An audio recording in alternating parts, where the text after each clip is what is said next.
ready to get physical. It's time to talk some piss and more. We gonna talk about it all. DVD, CD, UHD, VHS, books, Blu-ray. Who knows, maybe you'll even see the laser disc today. Let's get physical. We wanna talk some physical media. Movies and TV, music and more. Come check out what we have in store. This is a media house dream. It's time for some physical media on FanZcene. I know it was like really popular because it like won some Oscars and whatever, but Jimmy does guys. It's got the Mighty Ducks guy. Got that guy. No! Yes, but no! He's not the Mighty Ducks guy! It's Emilio Estevez! We're the Braveheart!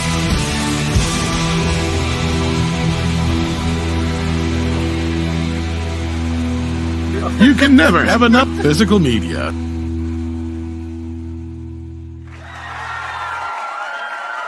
The Physical Media Show is filled before a live studio audience. Please tip your waitress. Yes. Hello, everyone, fellow followers. Welcome back to Hi. the Physical Media Show here on FanZcene. We have Tom with us tonight in your festive pilgrim hat. I appreciate that. I wish I would have got something. Pilgrim. But thank you for being here, Thomas. It looks like this is gonna be us again tonight. Yes, Rook seems to still be held up by Subway.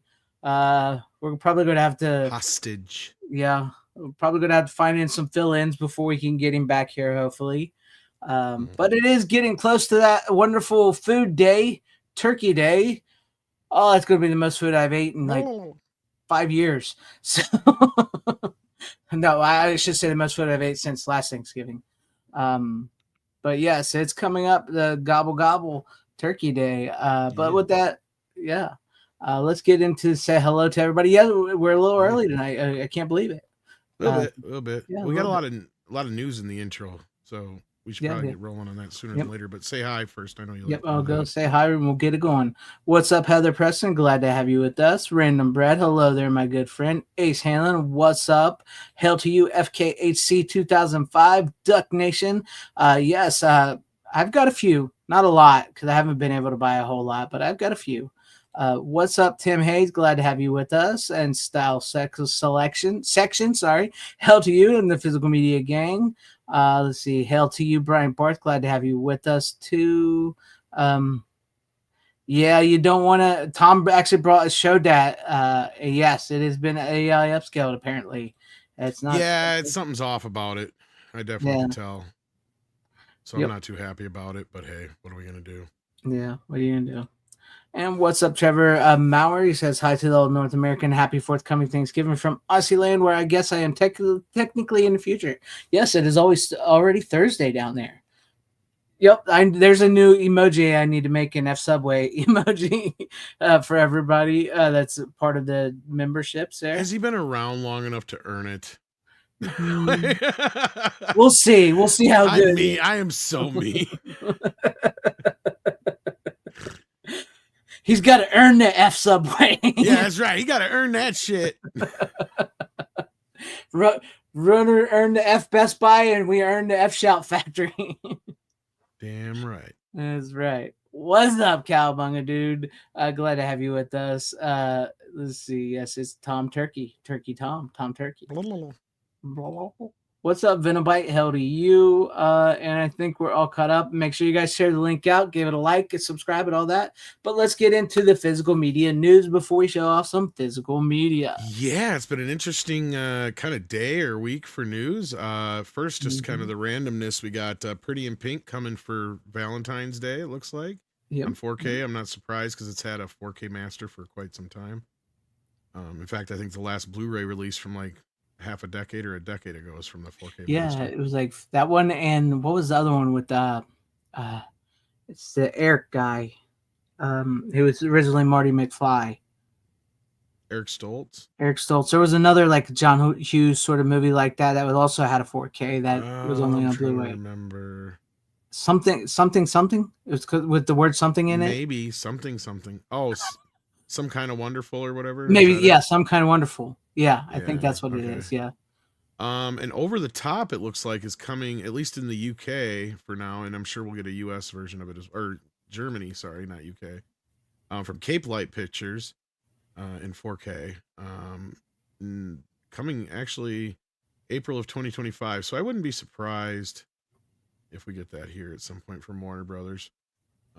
Speaking of Warner Brothers, this is the big news, unless you had anything else that I'm missing here. I don't remember anybody else having any major announcements. No, I don't think so. Arrow's announcing theirs. Yeah, everything's tomorrow. Friday. Friday, I mean. Yeah.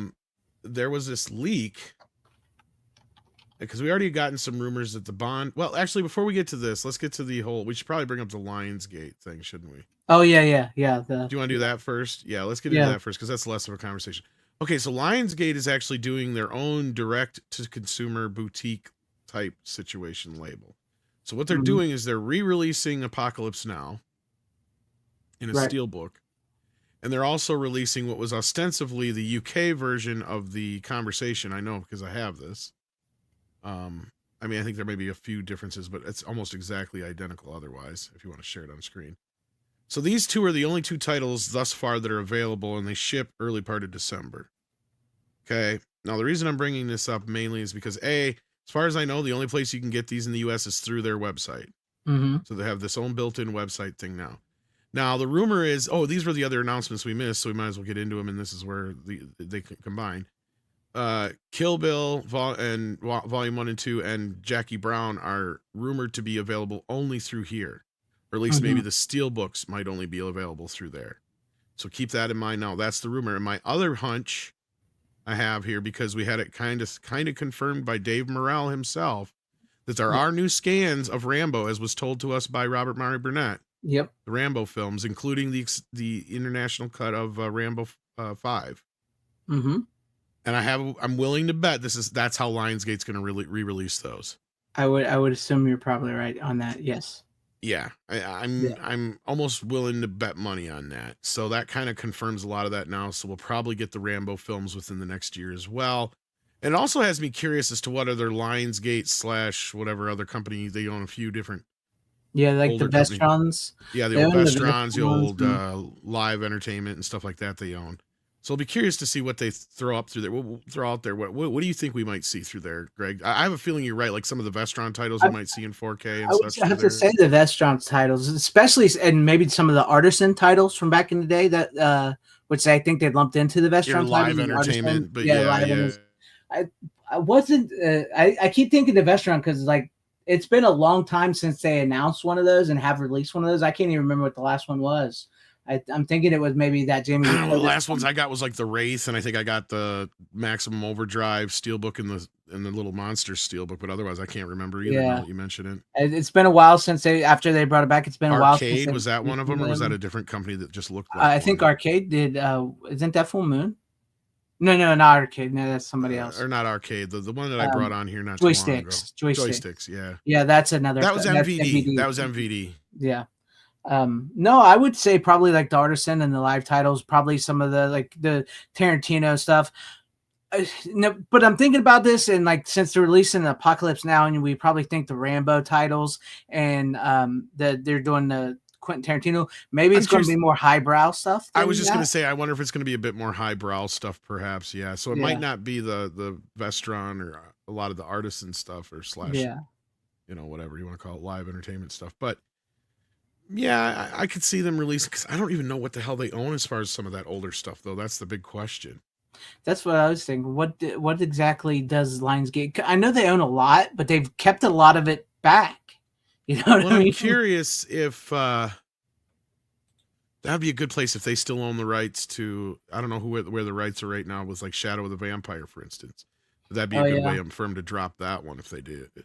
Because I would think either the rights would revert back to them. If not, Universal still owns them no matter what. Because it was a Lionsgate produced film, but they had not broken into the U.S. market yet as far as releasing their own discs and stuff. Because they were a Canadian company. So it'll be interesting to see what they pull off with that. But the other news was, in the process of all this, we had a little leak from Warner Brothers. Yes. Even though we were getting rumors already about the Bond titles coming to 4K, that was part of this leak, I guess. as well. The big one though was oops, sharing the wrong screen. Here we go. We got a long list of what could be coming in quarter 3 and 4 of next year. I don't know where this broke out from, but you shared this. So tell us where you found this and what this is all about. I actually found this on a physical media channel. They posted it up, and so I would assume that it's legit. I didn't want to post it right away till I saw like a couple people talking about it. So I was like, okay, yeah, this looks legit. I'm not sure where it exactly leaked from, but it does seem, I will tell you this much, it does seem possible. You know why? Boogie Nights is on there. A lot of ones we've heard of, yeah. Yes, we were confirmed by the Digital Bits Bill Hunt about Boogie Nights and Twister. I think those were the two he mentioned when we had him on the show, your show, a while back. And we know the Blade films are coming, or at least the second the Blade one was. films are coming. So it looks like, and we know about the Nightmare on Elm Street, especially after the first one. They said they were doing each one, so it looks like that's all coming. The big one there is Green Lantern. Everybody seemed to. I know. I'm like looking at this thing. I'm going, you know what? That looks amazing. What the Green Lantern? What the hell's a Green Lantern doing? Why is Green Lantern? You know why? Probably because they're releasing. I think that series comes out. Yeah. Probably around that time, so they're probably putting it out there to help promote that. But who the fuck asked for Green Lantern in 4K? Exactly. I think they're capitalized off of Ryan Reynolds and Deadpool. That could Wolverine. be too. It could be that. But like, yeah, the ones that stand out to me, obviously, the Nightmare on Elm Street collection, which we already kind of knew. But some of these are like no brainers, and I'm surprised it's taken them this long to get to them. And these make sense. And they say additional anniversaries and new to 4K. I think these are all going to be 4K. Yeah, let's be clear right up front. Because here's the big ones that I'm excited for. One Flew Over the Cuckoo's Nest, which is about damn time, and I knew that 50th anniversary was coming up. Caddyshack makes absolute sense in 4K because that is one of Warner Brothers' biggest sellers on video. Pee-wee's Big Adventure would be about fucking time because that's never even really gotten much love on home video to begin with. Yep. And Private Benjamin, I knew that anniversary was coming up pretty soon too. And Barry Lyndon, that's one of the few Kubrick titles that hasn't been released on 4K yet, so no surprise there. And Dog Day Afternoon, I think we've already heard rumors of that possibly, because that one, for some reason, I feel like we've mentioned before. But yeah, I mean, we got some great. Corpse Bride is even maybe a good one. The Conjuring ones make complete sense to me, or at least the first one anyway. It looks like here. It doesn't say the series, it just says The Conjuring. So yeah, just I would assume it's all, but then maybe it's the anniversary of the first one or something. Could be. To coincide. But that's one of Warner Brothers' biggest franchises, and most people, you know, when we talk about Marvel and stuff like that, people leave that one out of the. Oh, look who just happened to pop up down at the bottom. Oh, look. Wow. I thought I'd just come and let y'all know that I'm alive. I'm alive. Oh, we thought you were actually going to come on the show. So that's the thing. I may not work tonight, but with how much work I've done and other things, I haven't really watched anything. So I don't have anything to bring, but I wanted to come on and say hello, everyone. Excuses. I am alive. Insane. No, I'm in like excuses. I'm in total Thanksgiving mode today already, but like I went for like a 5-mile walk, trying to get back in shape a bit, and just sat down, and I'm like, oh yeah, it's Wednesday, and oh my god, oh yeah, it's been forever since I've had like a Wednesday off. I'm like, oh yeah, I can at least pop on and say hello. Doug Nation doesn't believe it's you. AI voice, fake Rook. Yeah. You know, if only. No, if it was fake Rookie, I'd have him saying some really wild shit. Yeah. See. Oh, he showed his pussy. Yeah. No microphone because, you know, kitty on my lap. So no. Sorry. Gotta obey the rules, you know. Well, I'm glad to hear that you're getting out there and getting into shape. Yep, I'm trying. Well, I'm gonna fatten up tomorrow, of course. You know how it goes. So I think I'm gonna be fattening up tomorrow as well. Oh yeah. Oh, Rook. But you're here and you have no movies, so it's just like old times. I know. So it's like I never left. Really, it's just I'm here to, you know, for people to poke at. So let me hear it in the chat. Boo. No, actually, some of the chat has missed you, Rookie. Oh my gosh. They have missed you. Yeah. Yeah. You guys have somehow managed without me. I'm like, that's amazing. Good. People even miss Lofty sometimes on Flashcast. So I mean, you know. Well, I don't have as many hot takes. Not as often as many. No, but they love your shit takes. Indeed. It's almost like they may give you shit for it, but they come to expect it and they miss it when it's not there. Yeah, it's part of the show now. Essentially, they're like, what will he say next when he watches that movie? We got to know what he thinks. You're like our Kramer, but you're on Family Matters instead of Seinfeld. It's just weird. It doesn't work out. But... I'm Urkel. I'm Urkel Kramer, something like that. Combination on the streaming show. Yes. If only I watched. If I watched like Joker 2 and Gladiator 2 and whatever, then then I could come in and give a take maybe. But I haven't seen any of them, so I have no idea. The newest movie I've watched was Terrifier 3. I just watched that last night. Yeah, nice.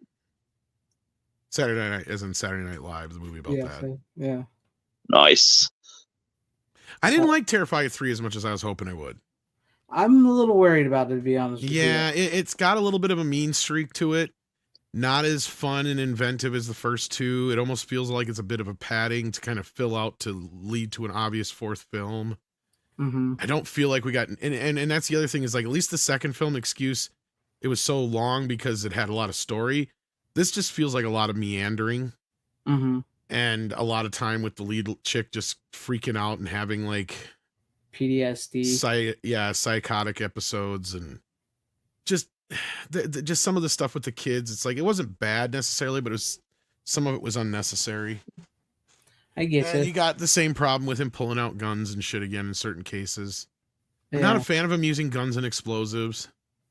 I don't blame it feels out of place for a slasher. Unless you're setting like an elaborate explosion like. But even then, Chucky is like the only one who seems like he can get away with that shit because he's so small. Long range attacks seem natural for him. Right. Yeah. It makes sense. I mean, he's a little guy. He's just a little guy. Yeah, he needs a gun or an explosion, and he sets up the most elaborate explosions and shit, so it like works, Yeah. Like Eddie Caputo, remember? He had set up the little, turn on the stove. Just turn the gas on. That's all he did. Or when he puts in Bride of Chucky with the gasoline and. Yep. Yeah. See, when he does one, he knows how to put some gusto in. And that's the thing. It's like kids are a little taboo. Mm-hmm. It's one thing to do like what Stephen King does with kids or some of these other horror films or franchises. Obviously The Exorcist, that's kind of what it builds. So I don't want to sound like a hypocrite or anything like that. But it's just when it comes to a slasher film, I think part of it is because we are in on the gag. And that's what I loved about the first two is that we were in on the gag. Right? Mm-hmm. In this time out, just the 2 or 3 times that it happens in the film, it really kind of takes you out of it. But otherwise, the rest of the film is pretty much more of the same. So, I mean, in that respect, let me put it to you this way, and this isn't even really broad spoilers because I know one of your big issues, Greg, is, the violence with kids. Yeah, that's like the worst part of it is in the very opening scene, and they don't show the death; they show the aftermath. Yeah, that's what I've heard. And then the second time it happens is an explosion, and a bunch of kids get hurt or die, whatever you want to call it. Mm-hmm. But again, you don't see it on screen. In that time, you don't even really see the aftermath. It's just kind of a flash, boom, done. Right. And it's more the reaction to the incident. But they act appropriately in the scenes to that, right? Like that's where she finally kind of flips, not to get too far ahead of, everything. Mm-hmm. But I just thought you'd be curious of what I thought about it. And I like it, but I'm not gonna lie to anybody. It has a clear setup for a fourth film. Like almost the whole of my entire movie is like a setup for what's to come. And this feels like half a movie. That even makes though it's sense. 2 hours plus long. I mean, they did announce the fourth one pretty quick after it opened, so it's like kind of feels like it was already, like we've reached that point in this slasher where now they're setting up a sequel instead of continuing. Instead of it having the little tag on at the end like part 2 did, this is like you can tell it. You can see it's telegraphed. I'd get into spoilers if I told you what happened. So I say it's kind of weird that they even try to hint at it. Usually they do sequels regardless if they hint at it at all for a lot of movies, right? Like, right. Well, and they've been pretty good in the first two films to kind of leave it open for a possible sequel, but not make that the whole point of the film. And maybe the end of the last films felt so satisfactory that I almost feel like they probably should have just ended it there. And left it open as a possible, maybe we could do another one down the road at some point. I kind of wish they would have just kept it on Halloween, personally. That's the other problem, because the movie starts out like it wobbles you around a bit, because it starts out in a Christmas scene, then it jumps back to that night, extends the scene from the ending with what's his face, the wrestler, Chris Jericho. Chris Jericho, yeah, thank you. And it explains a little bit more of that. It expands on that a little bit more, and then it jumps ahead like 5 years or some shit like that, or a couple of years. Yeah, the way they make it all sound was like, because I think at one point they said it was 5 years ago or something like that. And I'm like, Jesus. Couldn't just do it that Christmas. And it doesn't add up. It doesn't add up at all. Like 2 years I can understand, okay? Because like, unless I misheard something, because I'm like, I remember taking like a double take. I'm like going 5 fucking years. Because, okay, and this is not a spoiler because it's just part of how it's up. Because the movie's more revolved around, obviously, like you said, Christmas. So it's been all this time, and it shows everything that happens that night. Shows you exactly how Art comes back and all that kind of business. And this is all in the earlier part of the film, so it's not really spoilers.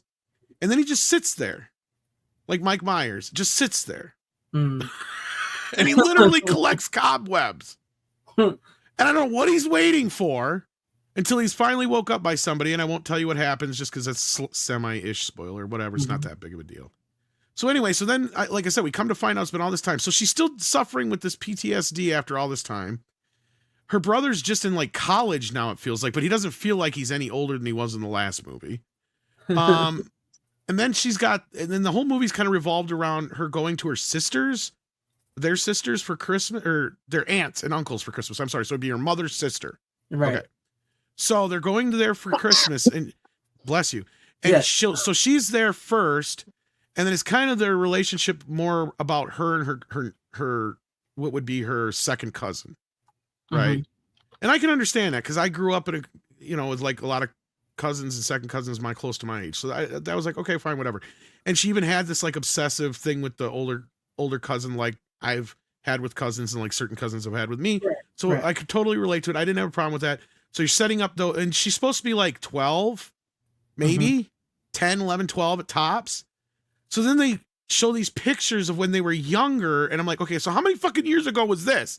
Because like she's like a younger teenager then in these, and I'm just scratching my head going, the timelines are not something is not adding up here. The ages aren't working right. Something's not like, and again, like I said, because like so it's like you would think after this amount of time, because they have this stupid thing with her the whole thing. She's like, I know Art's gonna come back. I know Art's gonna come back. I know it's like, if it's really been 5 years, because everybody in the family is like, she's getting worse, she's getting worse, she's getting worse. It's like, and they do say she went to, that's what it is. She says, I've been in and out of mental institutions for the last 5 years. Oh, okay. That's what she says. So now was she in mental institutions before the Art the Clown thing? Because I'm trying to figure out this timeline here. And I'm like, wait a minute, that does not add up. And yeah, because she keeps having these visions. So it's like, are they real visions or are they just her going fucking nuts? And then, Art's out there doing his thing because then he just starts doing his thing because he gets woke up. But it's, of course, Christmas time and not Halloween. So you're right. It kind of feels off because it's Christmas time, but it's kind of fun because it's a change of setting. Yeah. But then they don't really do anything with it. Like, I mean, they do, but they don't. It's like you have a couple of scenes that are there, and otherwise it's just like, okay, it's just more of the same stuff of the last film, but with a meaner spirit to it. Right. When you would think they would go lean into a little bit more goofier since you're doing Christmas. Because that was what I loved about Art, was his charm, and it's like a lot of his charm is gone in this movie. And you think, though, with it being a Christmas setting, it feels like there's like 20 minutes missing on top of it all. Yeah, well, I heard somebody say that they might re-release it around Christmas time with extended scenes. That would make sense. Yeah, I feel like there was things from memory that they were like referring to. I'm like, wait a minute, they didn't show that. Yeah. That's what I heard. Maybe they were going to do it around next month. That they were possibly going to do it. And there's like a couple major deaths they don't show, but then you find out later why, but then you're still like, why didn't they still, yeah, but like, yeah, why didn't they show it? See, that's the thing with like Christmas movies. Like, I'm not opposed to kids in movies being, horror movies biting the dust. I'm not opposed to it. I'm not a fan of it. It just always seems like in Christmas movies, they always get a little meaner about it. You're right. Yeah. And not only that, again, going off of what I said earlier, it all depends on how it's handled. Mm-hmm. Like Stephen King, that's one thing he does get. Yeah. Is he knows how to handle the tragedy of losing a child. Yes. And it's never treated as just a kid gloves kind of thing in any of his stories. Yeah. And that's why it's really difficult to have a kid die in a horror movie. Now, I'm not saying you can't have a kid in a slasher film. And I'm not saying you can't have it happen. It just has to happen in a way that it doesn't take the audience out of the fun of it, because that's part of what going to a slasher film is about, is the fun. Yes. Right? And that's what I loved about the first two films is like the people that are dying, half of them, they got it really with the first film. Mm-hmm. Sadly, they kind of fucked with the formula from there. Yeah. And there's shit in here that feels like it's a direct, even more again, we're leaning more into the Nightmare on Elm Street stuff, and I can't wait till you see it so we can kind of talk about it a little more. I would probably just go to buy it. I think it comes out December 17th on 4K. It's already on video on demand, but yeah, it is on video on demand. I figured I was just going to wait till the physical release and buy it. Yeah. So, and that's I have that trilogy pre-ordered, the 4K one. I wanted to get that. I'm bouncing around, not even getting it now because of part 3, but I'm like, well, maybe part 4 will make up for it, so we'll see. Yeah, I'm hoping. Yeah, that's what I was worried about. It's like I don't mind Black Christmas. I like Black Christmas. That's a yeah, and I like the most of the Silent Night down there. The Silent Night. I've not been a huge fan of the Silent Night, but they're not bad. The first two especially, but yeah. But it's like there's certain, like when they do Christmas movies, slasher movies, certain ones is like, oh, now we can do this to a kid in a movie. It's like there's a difference between like seeing a 25, 30-year-old person playing a 17-year-old kid. But like you said, we're in on the joke. It's fun and everything. And there's ways to do it. There's ways to do it. Not only that, most of those 17-year-olds are played by 30-year-olds. Yeah, that's what I said. It's like there's a difference in like a 25-year-old or a 30-year-old playing a 17-year-old, and you're seeing them slip. So it's like there was this one Christmas movie that came out a while back about a robot Santa, like a slasher. It's like a robot Santa Terminator type movie where it's like, okay, this could be fun. And I was watching it, and then all of a sudden this kid just came down from the stairs looking for presents and it just like started hacking up the kid. It's like that's just for like shock value. That's just like mean. It took me right out of the movie. You know what's funny is that King is the only time I can think of in a slasher film as well. But he actually made it work. And you probably know where I'm going to lean with this. Maximum Overdrive. Oh, yeah. Yeah, that was great. You got kids dying all over in that first 20 minutes, and you're laughing with that one. Because it's like between the pop can shit and the lawnmower. And because that's like, it's kind of like he's having fun with it, right? It's like the kid's supposed to be pushing the lawnmower, not the other way around, Yeah. That's just little stupid shit, but yeah. There's ways to do it where it doesn't feel mean-spirited.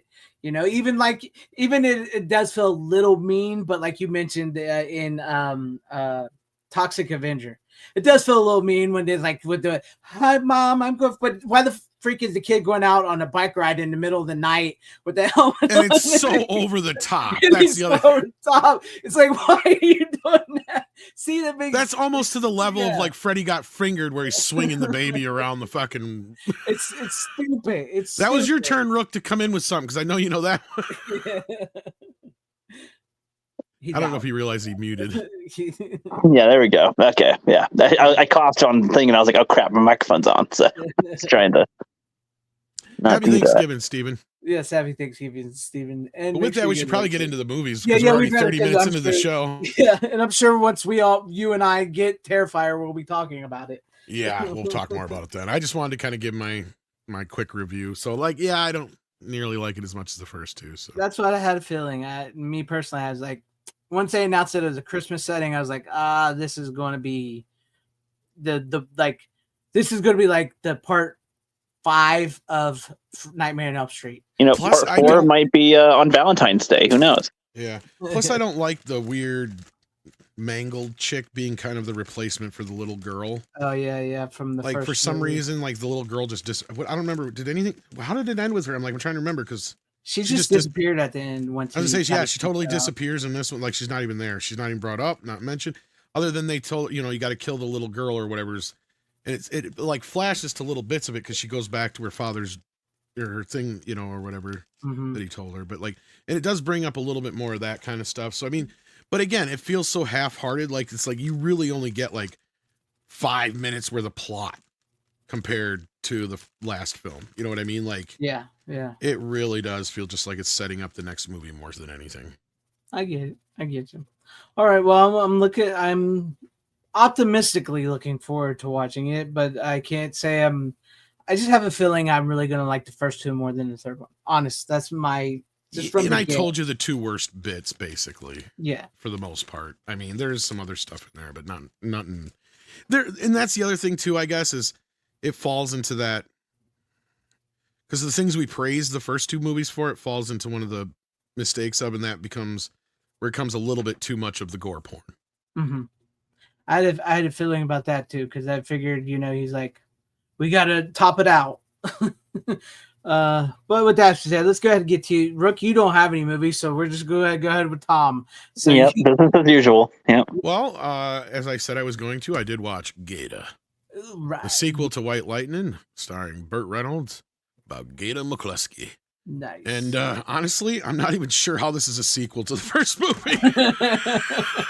They seem like entirely different films just based Pretty on the title. So yeah, I mean, it is. It's like it's really, it could be the same setting, but like the problem is the tone. Okay, this is basically the tone of a Smokey and the Bandit movie. That's the thing. And this is, if anything, the proto Smokey, because this is like a year before Smokey and the Bandit. Right. And Burt Reynolds directed this. I was going to say, didn't he direct that one? And the movie's not necessarily bad. It's just like this has no real connection with the first movie other than his name and the fact that he's a runner of moonshine or whatever.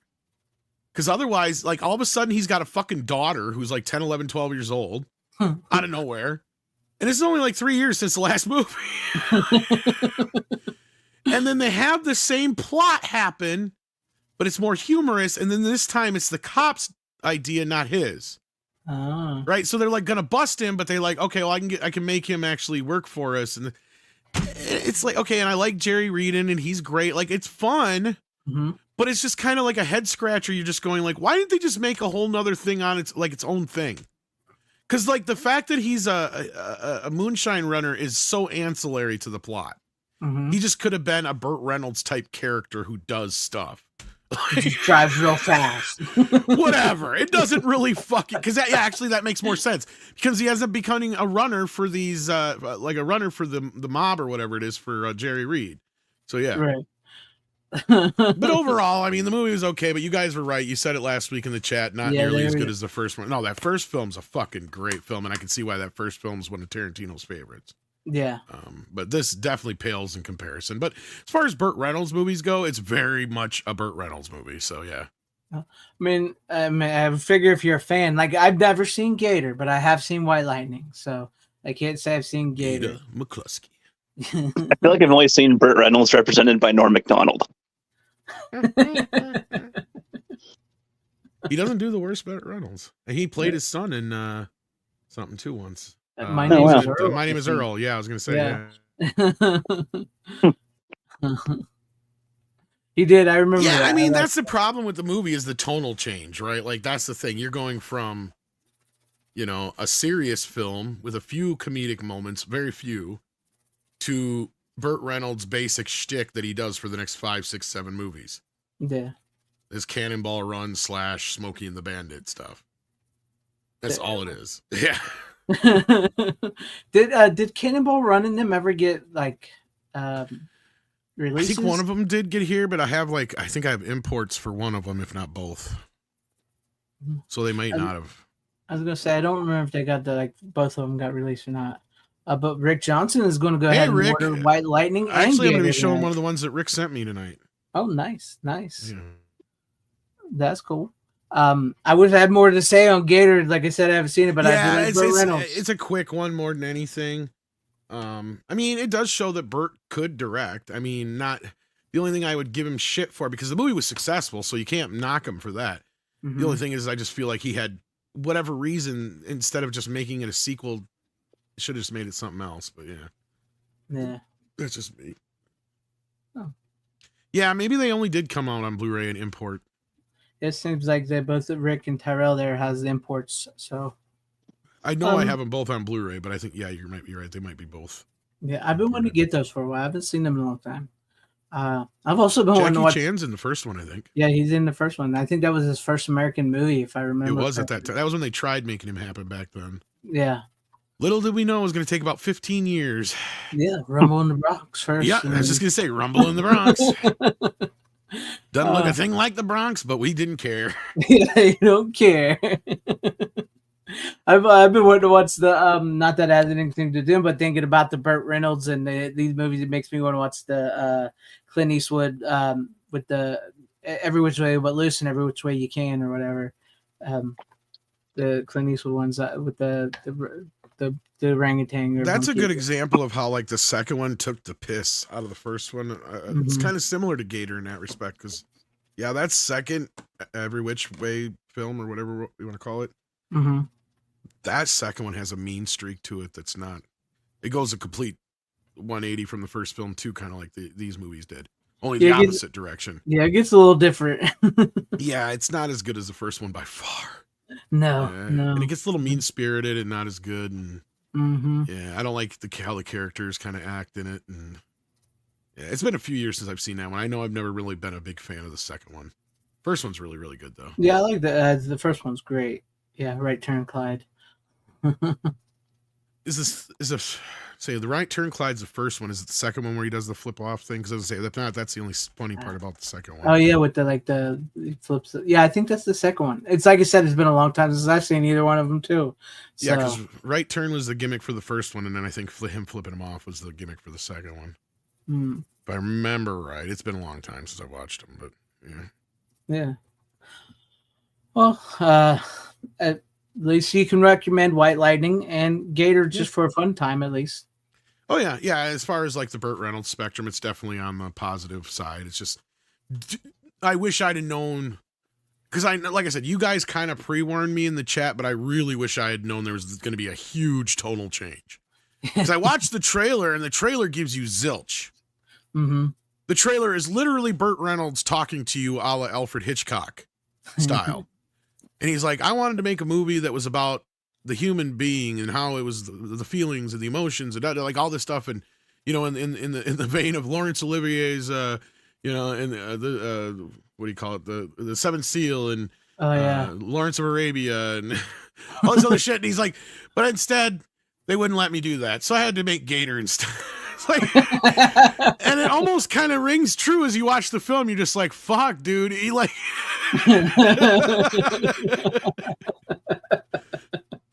it probably was true. If anything, like he has much better chemistry with like Lauren Hutton and Jerry Reed, obviously, than he does some of the people in the first movie. But like, yeah, I mean, Lauren Hutton's character is your basic run of the mill Burt Reynolds chick now too. Unlike the first film where the girl in that felt more real. Like, I mean, that first film, you can fucking smell the hillbilly through the feet. Like I said, you watch that movie and you're like, oh yeah, I can see why Tarantino likes this movie. You get it. You get it. You can smell those sweaty motherfuckers through that movie. Like, it is a dirty film. This film feels like it was filmed on a lot. You know what I mean? Like, it feels like a movie. It doesn't feel like a real gritty kind of, and you got to remember when he did the first White Lightning, he wasn't too far removed from Deliverance and shit. Yeah. So it really kind of feels like this is the next step of that, right? Like, okay, we showed that side of the hillbilly. Now we're going to show this side of the hillbilly, right? Like, yeah. Because it does kind of paint the redneck in more of a, positive light. Like, because like Burt says in the making it, because I finally watched that the interview with him, because it's just basically an interview broke up into two parts over the two discs. Yeah. And he said, like, I knew all these guys, right? Like, I grew up with these guys, and I kind of felt protective of the South. Like, I wanted to be able to make sure that, you know, things were portrayed correctly. And he goes, maybe that's why I was so popular with that crowd. But, you know, like, I mean, being someone come up from the South, I was sick and tired of some of the stereotypes that were coming out of Hollywood and such. Yeah. That's why I like those movies like from the 70s and 80s like that, where like they respected the hillbilly. You know, it took them. I mean, some of those like Burt Reynolds got in there, made him respect the hillbilly. Oh, he was a big part of that. Absolutely. You know? Yeah. And then now we see how they treat the hillbillies in movies. I mean, you can draw a direct line from him doing movies like that to CMT's golden age, right? Right. Yeah. Especially like 90s country and stuff, man. And I don't mean so much the music they were playing, but when they started switching over to movies, because like if you remember, like it became like the Burt Reynolds channel. Yeah, it was all Burt Reynolds all the time. It was like you said, what's his Smokey and the Bandit, there's Cannonball Run. Because didn't they make those Smokey and the Bandit TV movies for CMT? Was it for CMT? I think they were. I'm maybe not, but they were from like the 90s or late 90s, early aughts. And I have that box set that's only been released once. Like not a box set, it's a case with like 7 discs in it. But like it has all the movies plus the 4 TV movies in quotations that were basically backdoor pilots they kept trying to make happen. And it was a modernized version of Smokey and the Bandit. Mm-hmm. But it like played, if I remember right, like the movie is still canon, but it's like they're set in the nowadays instead of back in the 70s. Right. Yeah. Which is really weird. I didn't watch them all. I just started watching one. I'm like, oh, okay, this is not what I was expecting. I was sitting here expecting like, wait a minute, was there like 4 or 5 TV movies I missed back in the day? Like, what the hell? You know, and I'm like sitting here going, who the fuck did they get to play Burt Reynolds and Snowman? And like, wait, what?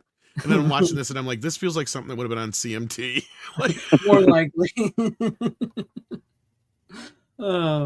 But anyway, moving on. What you got for me? Well, so keeping it in sort of the same vein here, I got Maverick. Oh, that is a movie I still have yet to see. I know of it. You have not seen this? Yeah, I've not actually seen it. Do I even have it? Let me look. It's a great movie. I love this movie. I actually went to the theaters and saw this movie. What's funny is me not seeing something is going to become a theme tonight. What? But that's my job. Take my job. I'm surprised. Not anymore. You're fired, motherfucker. Did you remember? Did you get the memo? We need a new Timmy. We need a new rookie. So if you'd like to apply to be our new rookie, right, box 127 at 555. PhysicalMediaShow.com. 902-0078. That's right. You just got to make sure you like movies, but you haven't seen that much of them. Preferably under the age of 30. There you go. Yes. Yes, you got to be younger than you guys. That's for sure. Yeah, see, that's the whole point. It's got to be. Yeah. Somebody's even older than you, then it's not quite the same. No. Because then we listen too much like Robert. We get Robert on and it gets quiet and he's like, we'll never talk to Robert the way we talk to you. We respect him. I appreciate that. Thank you. Anyway, Maverick, based on the television show. Yes, Maverick, based on the television show, which now I can't go too far into because you have not seen it. I need it. Evidently, I don't think I have it even. Oh, really? Yeah, I don't know why not. I'm honestly surprised this is not on that list of 4Ks from Warner Brothers. That might be what I'm waiting for at this point. Because I know it's one that's been on my list to get. Mm-hmm. Like if I ever see it on like the blu-ray.com sale. But I'm looking now, I'm double checking. I don't think I have it. No, I don't have it. Oh man, this is a good fun. No, don't Western. be afraid too much to spoil too much. I mean, I kind of have an idea. Directed by in fact, spoil everything. Spoil all the main stuff. That's fine. How much of this do you know? Because I can't spoil certain things. I know what the basics of the show were about. I don't know if he's playing Maverick now, or if this is a sequel to the show, or if it's a remake with him just there as a different character. What's his face? The older guy. Okay. So I can't. There's something that happens in this movie that I can't spoil at all because it will run the movie. Okay, so Mel Gibson plays Brett Maverick, which is the character from the TV show. He's that character. And I know also in the TV show he does have a brother named Bart in the TV show. What they do is they call him multiple names at times, because like his name's Brett and they'll call him Bert or Bart Maverick, and he's like, no, my name's Brett. So that's like a nod, to his brother in the show. So it's him, and then James Gardner, who was Maverick in the TV show, plays Marshall Cooper, who he meets up with in the movie. He's like a a famous thing. So Mel Gibson, Maverick, he wants to go to this big gambling tournament that's coming up. He needs $25,000 to enter. He's $3,000 short, so he's hitting up all his friends that owe him money. And in the process, he's playing cards to try to see how good. What it's all about is he wants to know how good he is at playing at gambling. So if you know anything about the TV show, it's very similar to the thing. There is a few changes. Like I know in the TV show, he was it was known as like a slow draw. But in the movie, he's actually a pretty fast draw. But they keep the spirit of like where Maverick said he'd rather run away than fight, which was that's what made Maverick so funny and so different from Westerns, is like he reluctantly was a hero most of the times because he never wanted to fight. He never wanted to be heroic, but he actually was heroic and he could fight, but he just didn't want to do it because he'd rather just play cards and, have a good time. So Mel Gibson plays that role perfectly. So what it is so he's trying to collect his money to get to this big gambling tournament, and he bumps into Jodie Foster, at a card game, and she's a bit of a thief, like a Southern Belle thief and stuff. And he meets up with her, and then they meet up with James Garner's character, Marshall Cooper, and Rookie said he had to go call somebody. Fuck this. Yes. So they meet up with them, and so they're traveling together across the West to get to this tournament. Alfred Molina is in it. He's one of the bad guys. He plays a Spaniard. So he's made up to look more like kind of like a Mexican Spaniard type guy. So not he's the like least bit racist, I'm sure. Not the least. You know what? You wouldn't know that he isn't Spaniard until you found out later on who he really is. Because they got him. I mean, actually, it looks I pretty think he good. might have a bit of like Molina. That sounds. Yeah, he's got to be a little bit Spaniard or something. From someone. Yeah, I was gonna say. Yeah. Yeah, his name is Molina, so he plays it pretty well. At least they don't say he's a Mexican. They say he's a Spaniard. So, but he looks, he's got the classic Mexican outfit style like on. I was gonna say that name sounds Spanish, not Mexican, but yeah. I'm not 100% on that, so don't quote me. Yeah, so basically, they're on their way. It's a very funny movie. It's Richard Donner directed it. It's the only other movie outside of the Lethal Weapons and Conspiracy Theory, which I just brought on, that he directed with Mel Gibson. But it's very funny. I haven't seen a whole lot of the TV show, but from what I've seen of the TV show and what I've seen of the movie, they keep the spirit very much. It's very respectful, which I love that. It's very respectful of the TV series, and plus having James Gardner in it. Now I can't spoil. I want to spoil the ending, but I can't because it's something is but it's great, a great cast. What's her name makes an appearance in it. Lois Lane from the Superman movies makes an appearance in it. It's got a bunch of great cameos in the movie, and it's Mel Gibson, Jodie Foster, and James Gardner. It's a great movie. It's a good old fashioned Western. It's a bit different than some of the like classic Westerns. It's a little more comedic and everything. It works out well.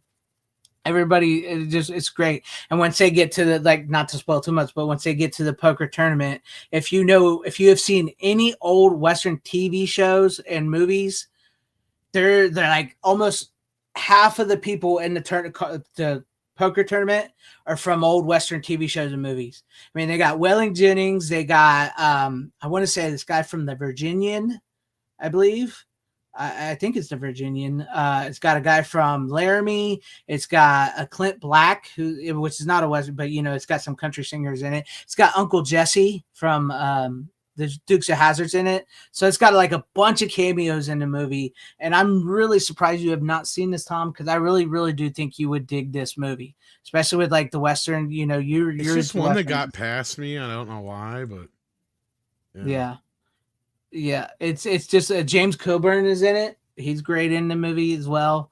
But it's always fun to see like Mel Gibson and Jodie Foster play sort of like love interests, knowing that that's got to be really awkward for the both of them because they're like really good friends. So it's but maybe that's why it works so well between them two in the movie. Actors. Yes, actors. Maybe because they have that such great close friendship, they're not afraid to. I think it's more weird that she's Leslie. Yeah, she's a lesbian too. That as well. But at the time, we didn't know that. At the time, we didn't know that. We didn't know that, but I'm sure she did. She did, and I do think maybe they sort of like she has a Southern Belle accent, and he tells her he knows it's a fake accent. Like you could tell she's putting it on thick, and he knows it's a fake accent. So I was wondering if maybe that was a joke to Silence of the Lambs a little bit, because of the accents she had to use. Like they were, if I remember, they had to reshoot some of the movie because like she just was not getting the accent right until they finally got it. Like the director screamed at her or whatever when she was on a phone scene, and she finally got the accent. Like she nailed it to what he needed it to be. So I was kind of wondering if that was maybe a joke towards that. But no, it's a fun movie. I hadn't seen it in a long time, and it's 90s. It's like a 90s Western movie. It's one of those last like great Western movies that I think really gives a great nod to the Western genre, especially like Maverick and classic Western movies in that vein. So I recommend it.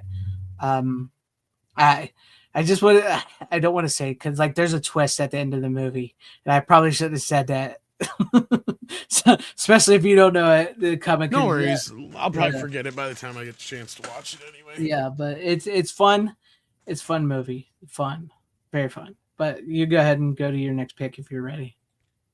Well, I'm gonna stay with the Western. Actually, God, I could go two ways with this, and you're gonna see what I mean when I do this, but. I'm gonna stick with the Western since you went Western on me. All right. Even though I should almost go the other way, but it feels That's so right. weird. Tom goes two ways, man. I go both ways.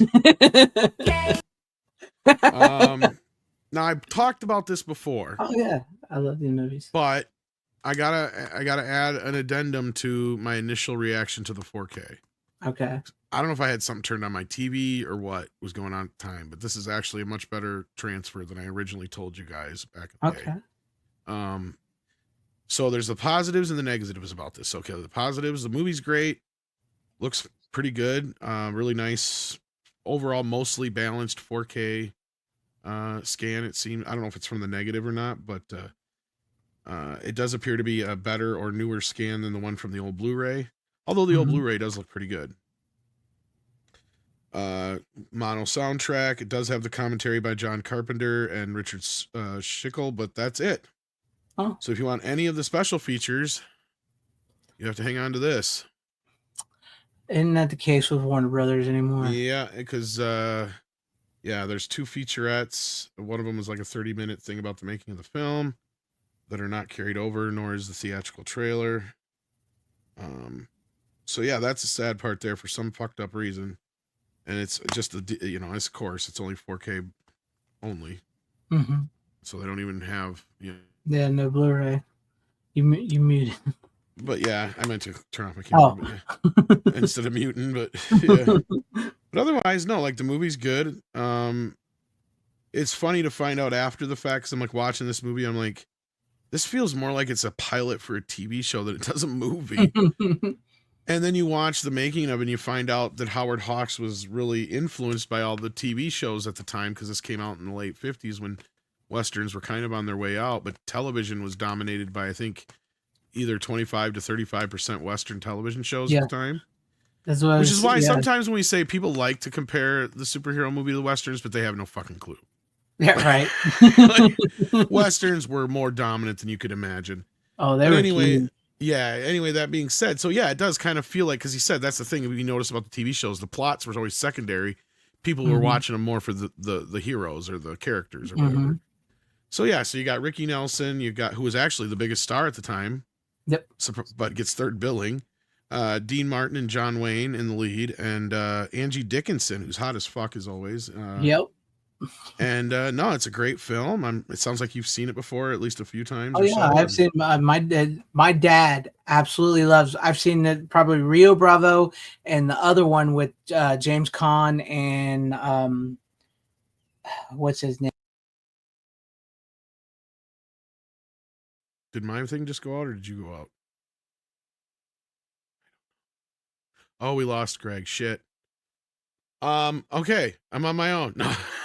I literally don't know what happened. I was talking and all of a sudden I disappeared. Yeah, we lost you. We were like all of a sudden you just went.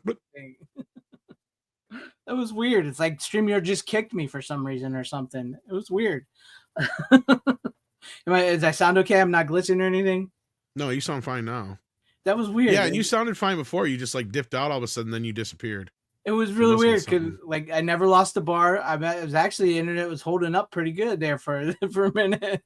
But no, my dad loves this one, Rio Bravo, and El Dorado, I believe is the other one is called, which is very, very similar movie. So no, I love this movie, and now I got to remember what is this the one where he gets shot in the back? No. No, okay, so that would be the other one then. Rio Lobo. Or the other one. I thought it was El Dorado. Oh, it could be. I don't know. There's so many fucking John Wayne movies. I can't keep them straight half the time. Literally, Rio Bravo and I think El Dorado are like the same movie.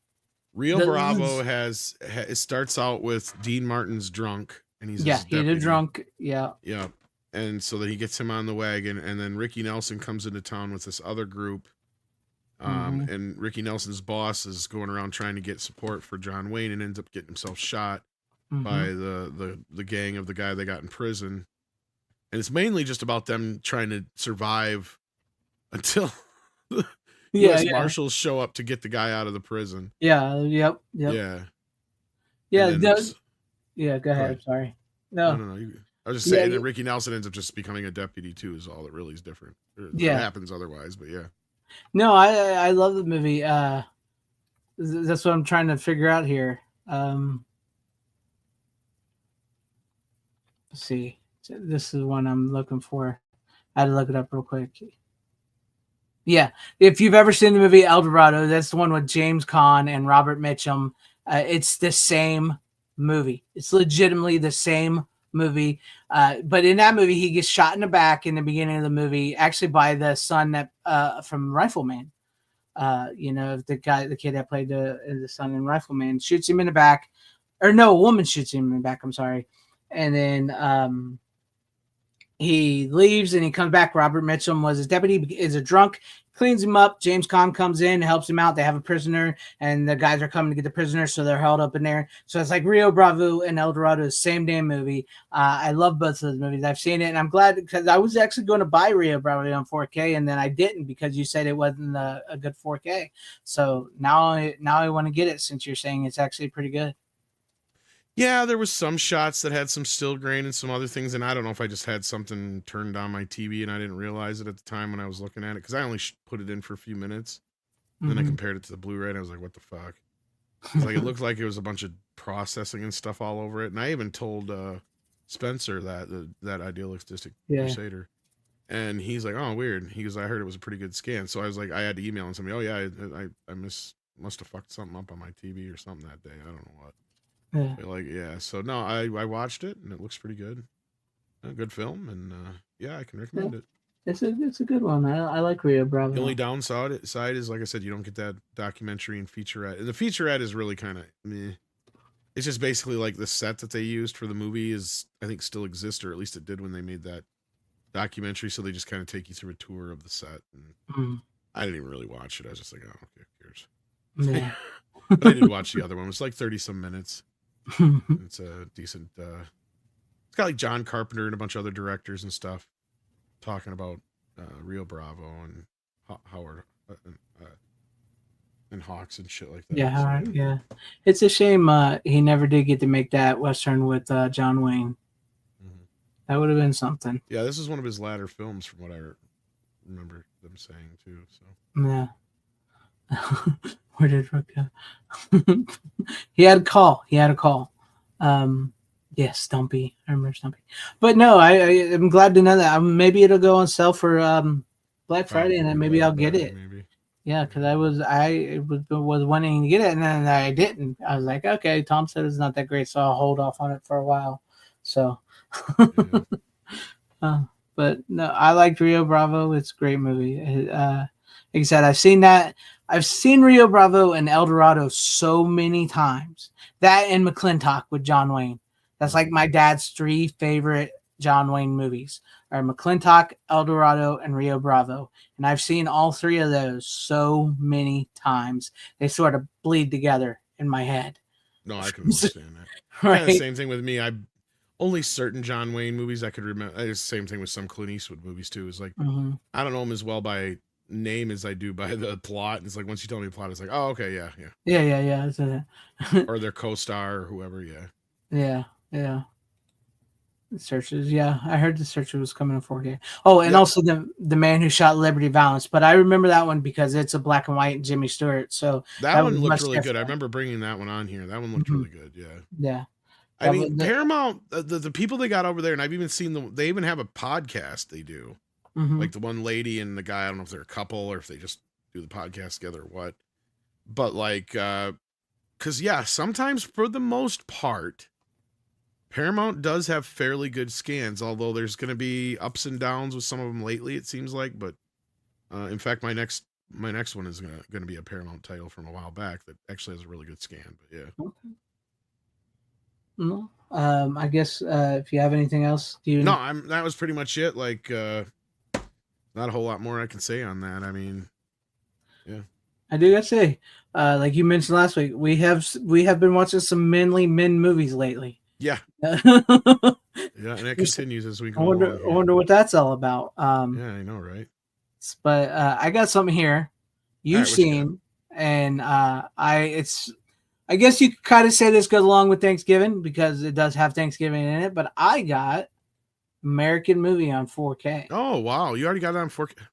Yeah. I thought, did I even pre-order that? I don't know. Okay. I thought I did. So what did you think? It's been a while since you watched it, hasn't it? This is, it's such a good movie. You've seen it before though, right? No, I actually have not. Oh, so this is your first watch. This was my first watch. So give me your full review here, man. I loved this movie. You are so right. I highly after I was watching it because so many people said if you want to be a filmmaker, this is like one of the movies you got to definitely watch. This movie. It is so hilarious. It's so real. It's and it's from your neck of the woods too, right? Where they filmed it, where these guys are from. Ish. I'm trying to remember where are they from originally. It's not Wisconsin, but it's. Oh yeah, it is Wisconsin. You're right. Yeah, it's fun because there's like big Packers Falls. Yeah, you're right. I forgot. Yeah. Yeah, you're right. Yeah. Okay. For some reason, I was thinking they were in Michigan or something like that, but no, it's Menominee Falls. I just looked it up. Yeah, because I'm like trying to figure out why I didn't get the 4K yet. I don't even seen it here on fucking Amazon. Oh yeah, and where'd you get it? I got it on Amazon. Really? Yeah, I got it from Amazon. And they must have it as a separate. Sometimes you got to type it in differently. It's they got it as like a weird separate thing from the. Well, they got it listed as a Blu-ray. Do they? Yes, this is the second time I've run into that now with them on Amazon. Crazy. What the fuck? Yeah, it came out like back in October. Yeah, I have the 4K digital version, but yeah. Yeah, this just comes with the 4K, no Blu-ray or anything. Sorry. It was no, you're good. It was fun. I can see why so many people liked Mike. You know that now that he sadly passed away, he was great. I loved his I won $60 on a scratcher, but I didn't tell the guys because they wanted to borrow the money. So that's great.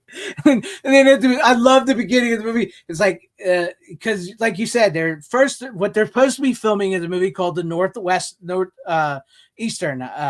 Right. Yeah. And then he slowly goes to start filming back Coven, which he's been filming for years. So an excuse is, well, if I finish filming Coven and I sell them at 14 something a pop, then that gives me money to finish out Northeastern. And he still ain't sold them all to this day, from what I've heard, to be honest with you. Yeah. He still sells them. Yeah, he still sells them. I believe. Like so, I've known yeah. people that have picked him up at like he goes to conventions and shit once in a while, and there's some shitty ass fucking copies. But like, yeah. It's good. I love it. He's like making this radio show. He's like, I was just sitting there drinking beer and smoking dope, and I realized I wasn't doing nothing. They weren't even. I wasn't directing. They were just reading my words. Well, what's weird is I think they did do a show or something with these guys, but it was not what I was hoping for. Because I was like, Oh, so I remember watching this movie, and I'm like, I would totally love a TV show, right? just of these guys. Like, don't write nothing, don't do anything, just film them. Like, Yeah, exactly. Just film them. It was great, and then I loved the scene when he was like they were auditioning people for Northeastern first, and everybody was in there like the actors weren't even really that bad. They were like reading it, doing the good. He's like, these motherfuckers are making a mockery of my words, man. I got to go in there and show them how it's done. And he goes in there and he reads it, and he just starts screaming. He's like, this is what you. It was great. And then, you really get, like, as the movie goes on, because it is about filmmaking, because he so badly wants to be a filmmaker. And he's probably not that great, as it seems. But he has, the convention. I've never actually seen his films, but I've read reviews of, like, COVID and stuff, and it's full, people. Because I think there's, like, you can see bits and pieces of it in the movie. But yeah, they show, like, when it gets. I wish it was, like, a special feature. It'd be nice, but. That would have been nice. That would have been nice. But, yeah, I guess.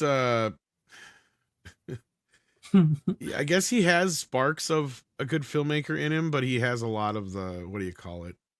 Just I would say demons. He has a lot of demons. Yeah, and he's just he's kind of a, what do you call it? What's the name of the director? Not quite the Room guy, but more like I think I know what you're getting at. Neil Breen. Oh yeah, Neil Breen, yeah.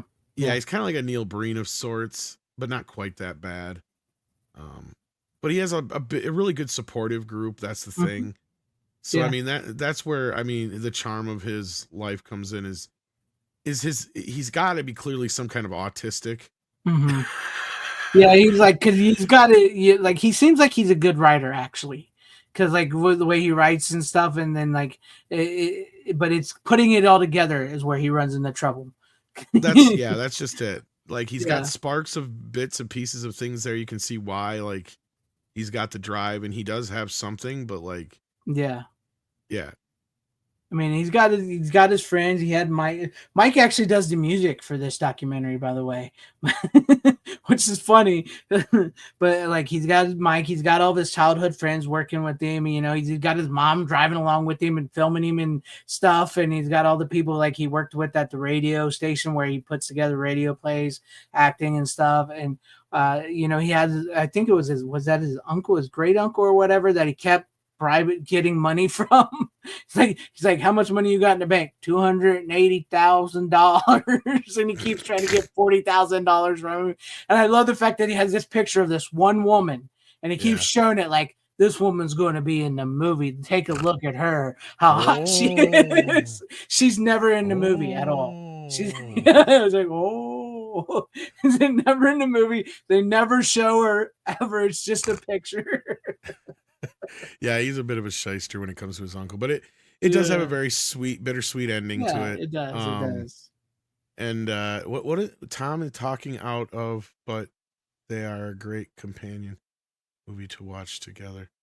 What did I think miss? He was talking about the El Dorado and Rio Bravo still. Oh, I don't even know if I have El Dorado or if I've ever seen it. That's all. I don't know. Oh, you should. I can't speak to it. That's all. Like, I probably have. I just don't know. That's the problem with the John Wayne ones are even harder for me to tell apart sometimes, because my dad would watch them endlessly when I was growing up. Like when they did like those those Western channels like on TV and shit. Yeah, every time I come in, he's watching some Western. I'd be like, "What's this one?" And he'd ramble off the name, and I'm just like, "Whatever," like I don't know. Yeah. Yep. Unless he like announced something that I had to get in there and watch, I never really knew the title of it. Right. And he usually was just a John Wayne movie or a Clint Eastwood movie to him. It didn't matter what the title was per se. He's just like, "Oh, get down and watch this. It's a good movie." Yeah. That's why some of the Clint Eastwood ones, I don't exactly know which title's which, but I know I've seen them, and I know. Right. Once I know the plot, then I'm like, "Oh, okay, it's that one. All right." Yeah. I feel you there.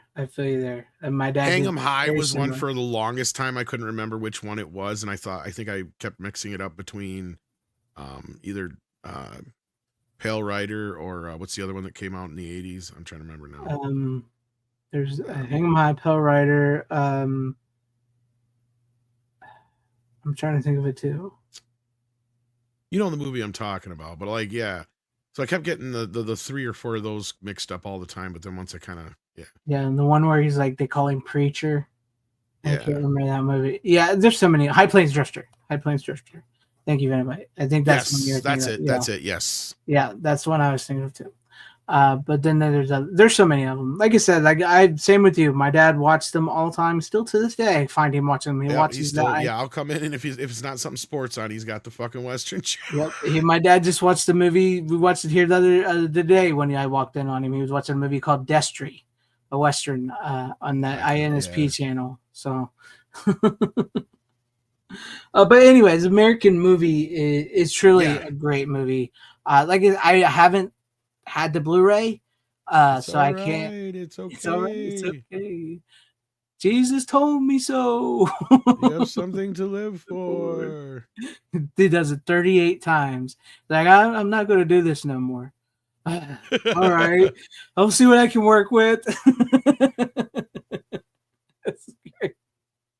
It is. It's got this. It's as far, and it's funny because it's like a slice. It's great saying the 90s as well too, because it's so 90s without because you don't realize that like if you want to really relive the 90s, watch this because it's straight 90s. And there was that movie, and there's another movie around the same time that came out that I watched these very close together, and I cannot remember it now. If somebody can remember it in the chat, please key me to it, because I don't even know if it was a real movie or if it was a mockumentary.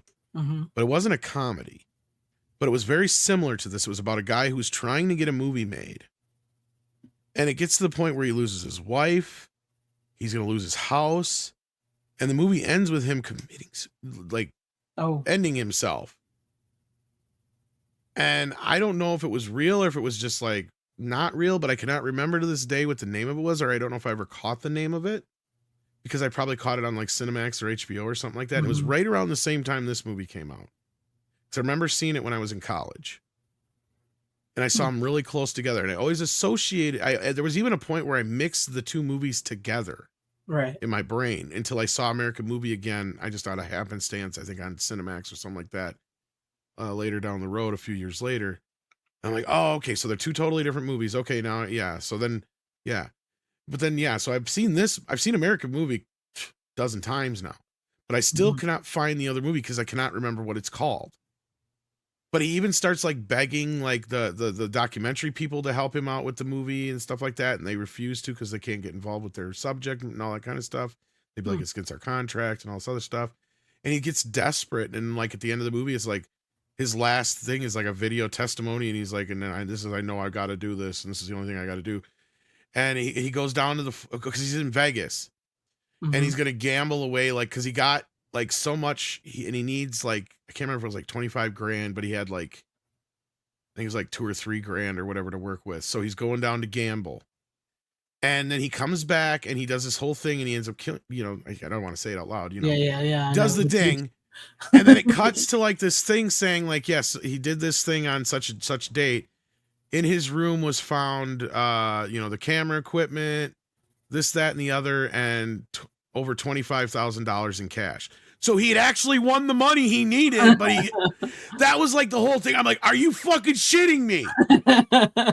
Like, so that's what made me think, I'm like, this has got to be like a mock. This can't be real. Yeah, can't be you know real. what I mean? Like, because his whole reason for doing it, and then it's like, okay, you fucking played with me. Is it called Boy? No way, it's called Boy Interrupted, Brian. Seriously? Let me look. I don't know. I've never heard He might of be it. right, because he's not somebody who usually lies about stuff. So yeah, I've never jokes heard of around, that one. I mean.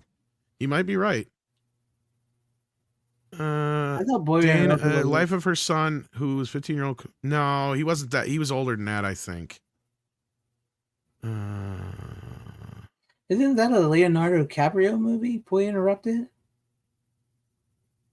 Yeah, no, he was an adult when he did this. This is not this. Because, like, the whole movie is, like, a lot like American Movie up until the end. Because it's him. He's like really into making this movie. He's gonna make this movie. He's trying to get all this funding and stuff for his movie, and that's what the whole movie's about. Is him trying to get the funding together, and he'll shoot a little bit, and then he can't get no more, and can't find no funding. You know, it's like the same kind of thing, and that's why I ended up blending the two in my brain. But then I remember the ending because it was so impactful. Because like I said, he goes to Vegas after his wife and all this shit leaves him, or maybe they were just boyfriend girlfriend. I can't remember which. And I think he's on the verge of losing his house, or he lost his house, and all this shit's going on. And he's down to like his last like $2 or $3 grand. And his whole thing is he's going to go down and he's going to, instead of shooting with that money, he's going to go down and try to win the other 25 grand, to win the 25 grand that he needs to finish his movie or whatever it is. And like I said, he does get it. That's like the kicker of the movie. But then it does tell you that he ended up doing this thing after he filmed his last message, which the way the message sounds like is he failed, right? Like the way he comes across is like, oh, and you're heartbroken. Cause like, he's like, oh man, you knew it was going to happen.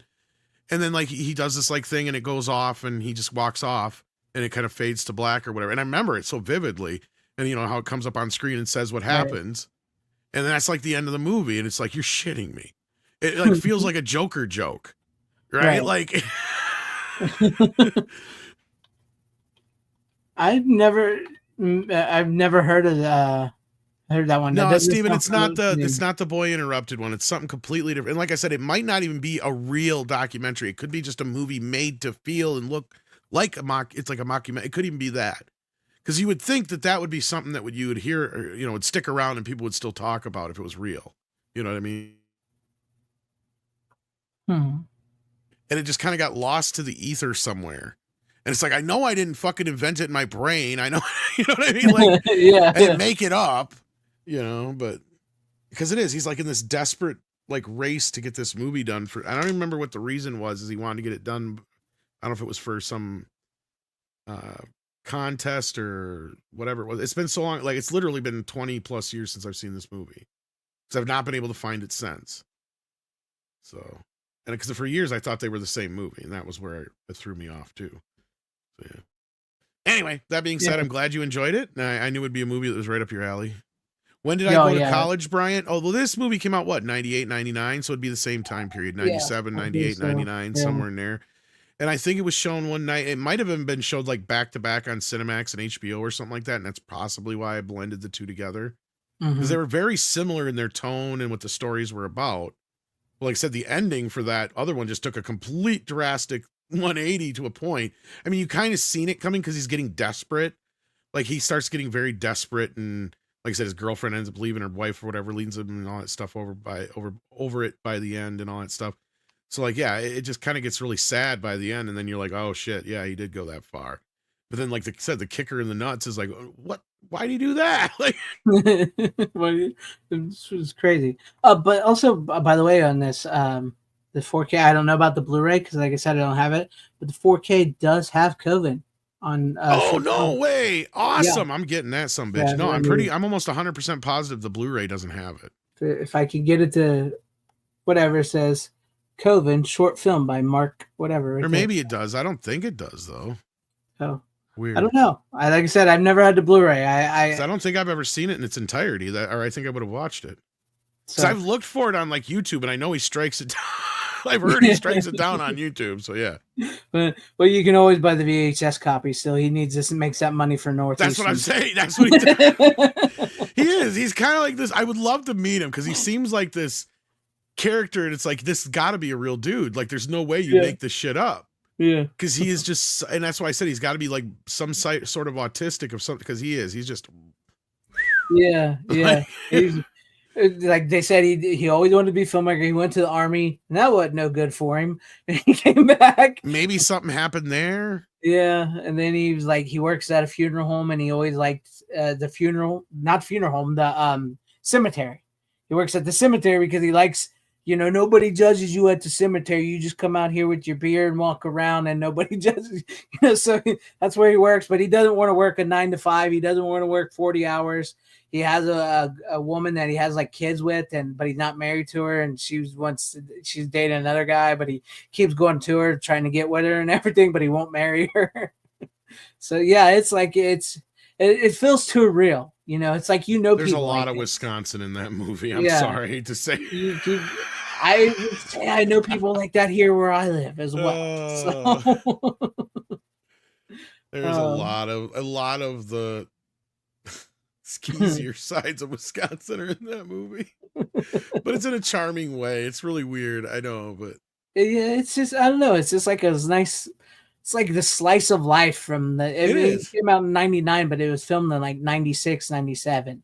Yeah, when they were filming yeah. So it's like So it's a nice little slice of life, and that's somebody who likes movies. Like especially he really liked Night of the Living Dead, Texas Chainsaw Massacre, and I can't remember the third one, but like we love those movies. You know, that we grew up on those movies as well. There's something about even if you could see there's like he's got this thing to it, but you connect with him because you as a movie fan and somebody as well who kind of wants to maybe make movies, you really connect with them. I would say, Brian, making a movie nowadays is way easier than making a movie when he would make it. Which is funny because like I was trying at the same time this movie come out, or he would have been making this movie and all that kind of shit. Mm-hmm. And we actually had some of the first HD cameras, some of the earlier ones, because the guy we worked for at the ISP at the time,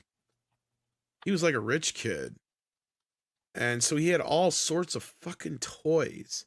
And his mom was like this real big, like Y2K conspiracy person. Mm-hmm. And so she had him produce this video. And so we had videos stacked up all over around the fucking shop. And so we were constantly using them to just tape over and stuff like that because it was already after 2000 by that point. Mm-hmm. After a while there, we got to it. But we tried starting, I don't know how many movies. It's not as easy as you'd think. But even then, like, the bigger problem is getting decent actors, decent sound, decent production value for what you got. Because I mean, to you it's going to look cool or whatever. You may not see the flaws, or you may be like some people and see all the flaws, right? So it's never going to be good enough. But no, yeah, with digital now the way it is, as long as you're using fairly decent equipment, which could be a decent iPhone or something like that. I mean, honestly, you can do better than some of the stuff these guys were working with, and they filmed this, I think, on 8 or 16 millimeter. Yeah, I think he filmed it on, I think it was 16 millimeter black and white. He had to make sure it was always in black and white because he loved the aesthetics of it.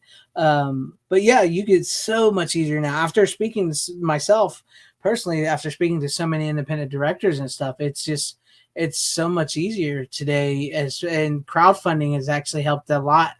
Whether you like it or not, crowdfunding has helped these guys, these independent filmmakers and people just who decide, you know what, I want to make a movie.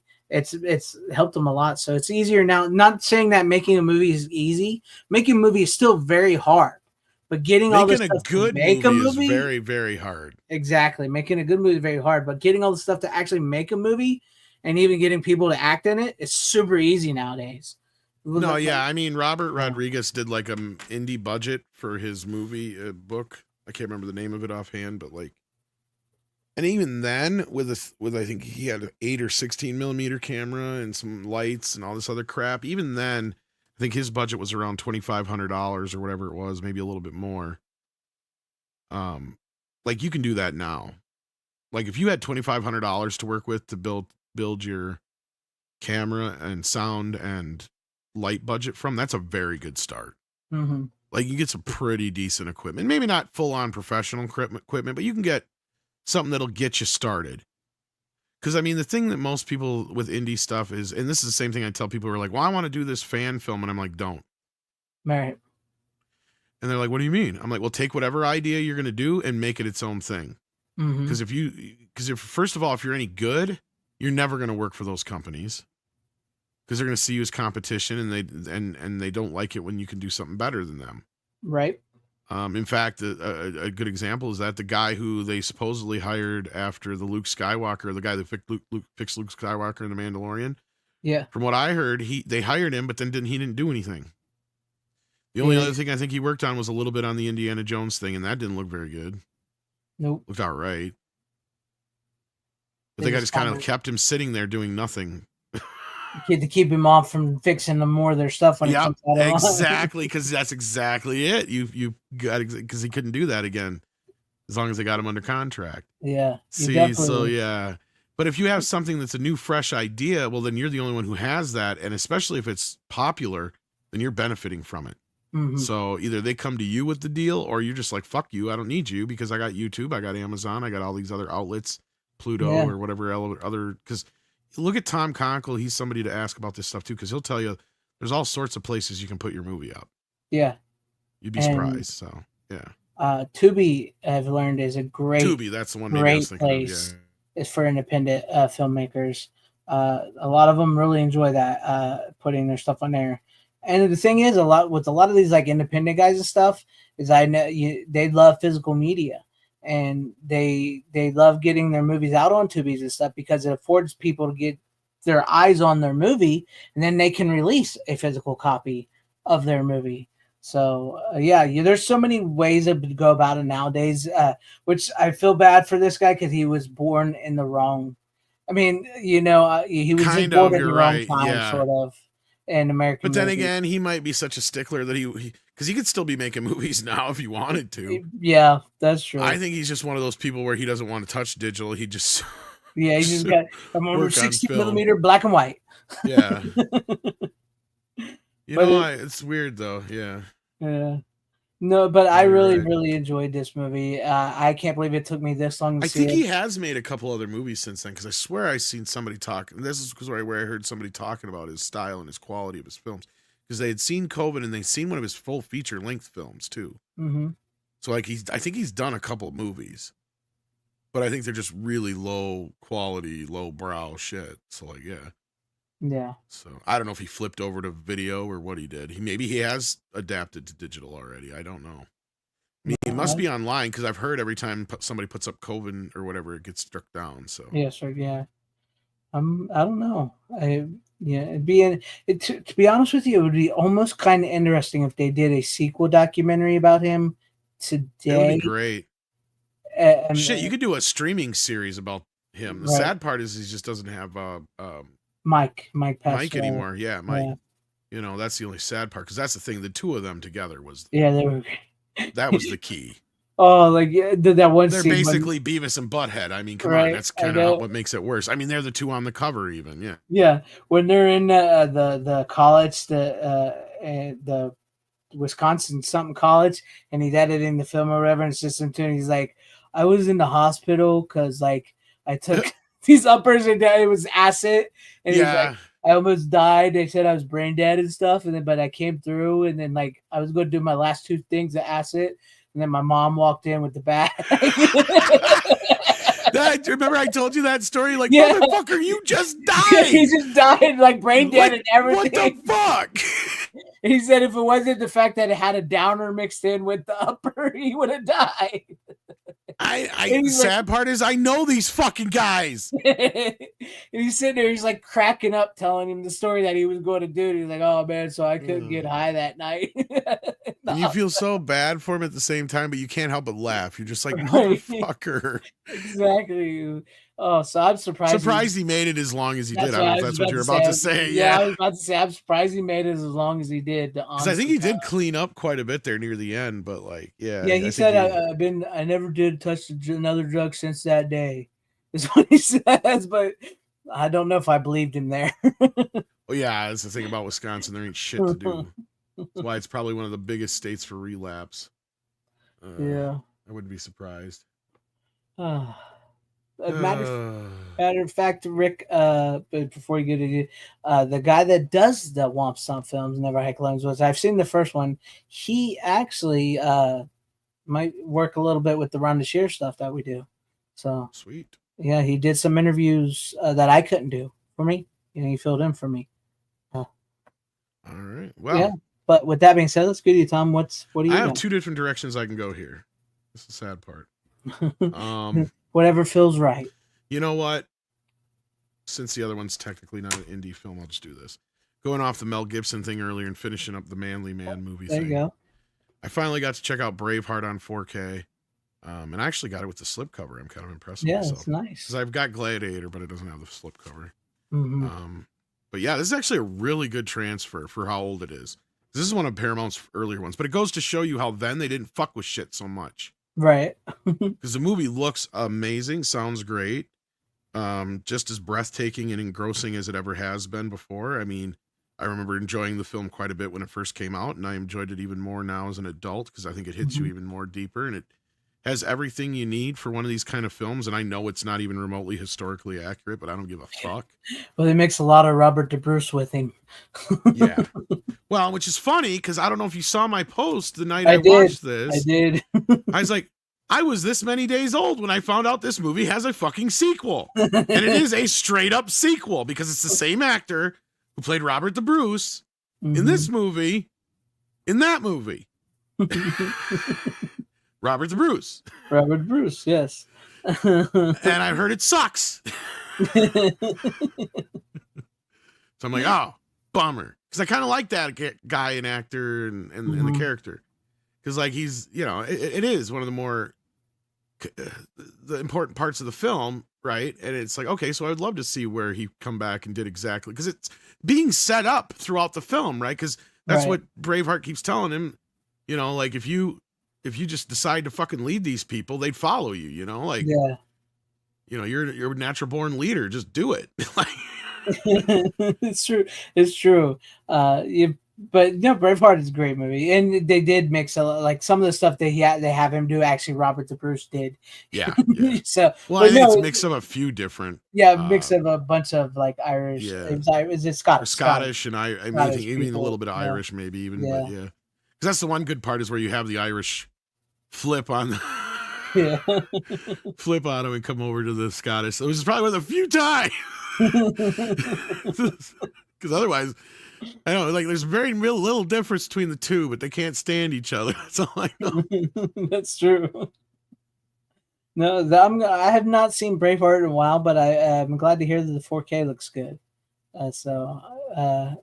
It's always been a good movie. It's a very there's no no digital anything in the movie from what I could tell. So it's getting to where those early scans might actually be pretty good now. Well, just the simple fact that they didn't need anything to. Yeah.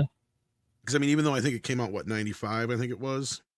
There's nothing in here for digital, right? It's all because that's 95.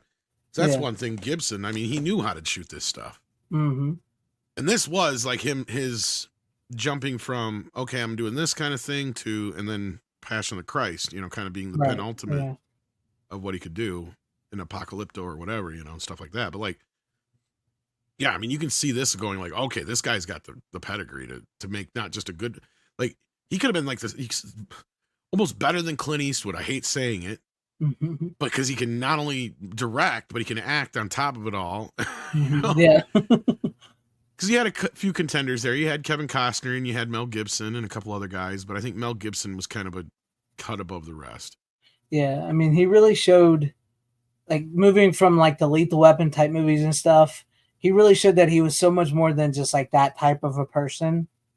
Because he moved on from that to like comedy to like Braveheart, like you said, and then eventually, the directing aspect is the big into directing because like he moved on into the directing, and he really got it. It is kind of a shame that what's happened to him, what they've done to him out there. But yeah, I mean, speaking of what you're talking about, the great question here from Bronson is: have you ever discussed how Mel Gibson juggles acting and directing in Braveheart? Well, we were just addressing that. Yeah, like I said, he did a masterful job of it here, and rightfully got the Oscars for it. So it's not like this movie has never been underappreciated or anything. Yeah, like that. No, it's great. No, it looks good. Sounds good.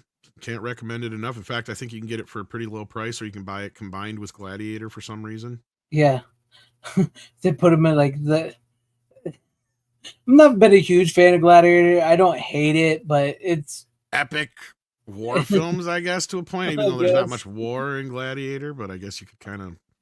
Because it's not like they're both sad and they're not both sand and sword and sandal films. Because Braveheart's not. Yeah, it's like very different Scottish, medieval type movie almost, if anything. Not quite medieval, but post-medieval or whatever you would call it. I don't know what you call it, but like, I don't know that. I'm not a historical person. I don't know the era, but yeah. Yeah. The rule of Britain over that area. Yeah. I like reading it. It says Mel beat Ron Howard for Best Director and Best Picture at the Oscars. The next day, they were back to work on the set of Ransom with Howard directing Gibson.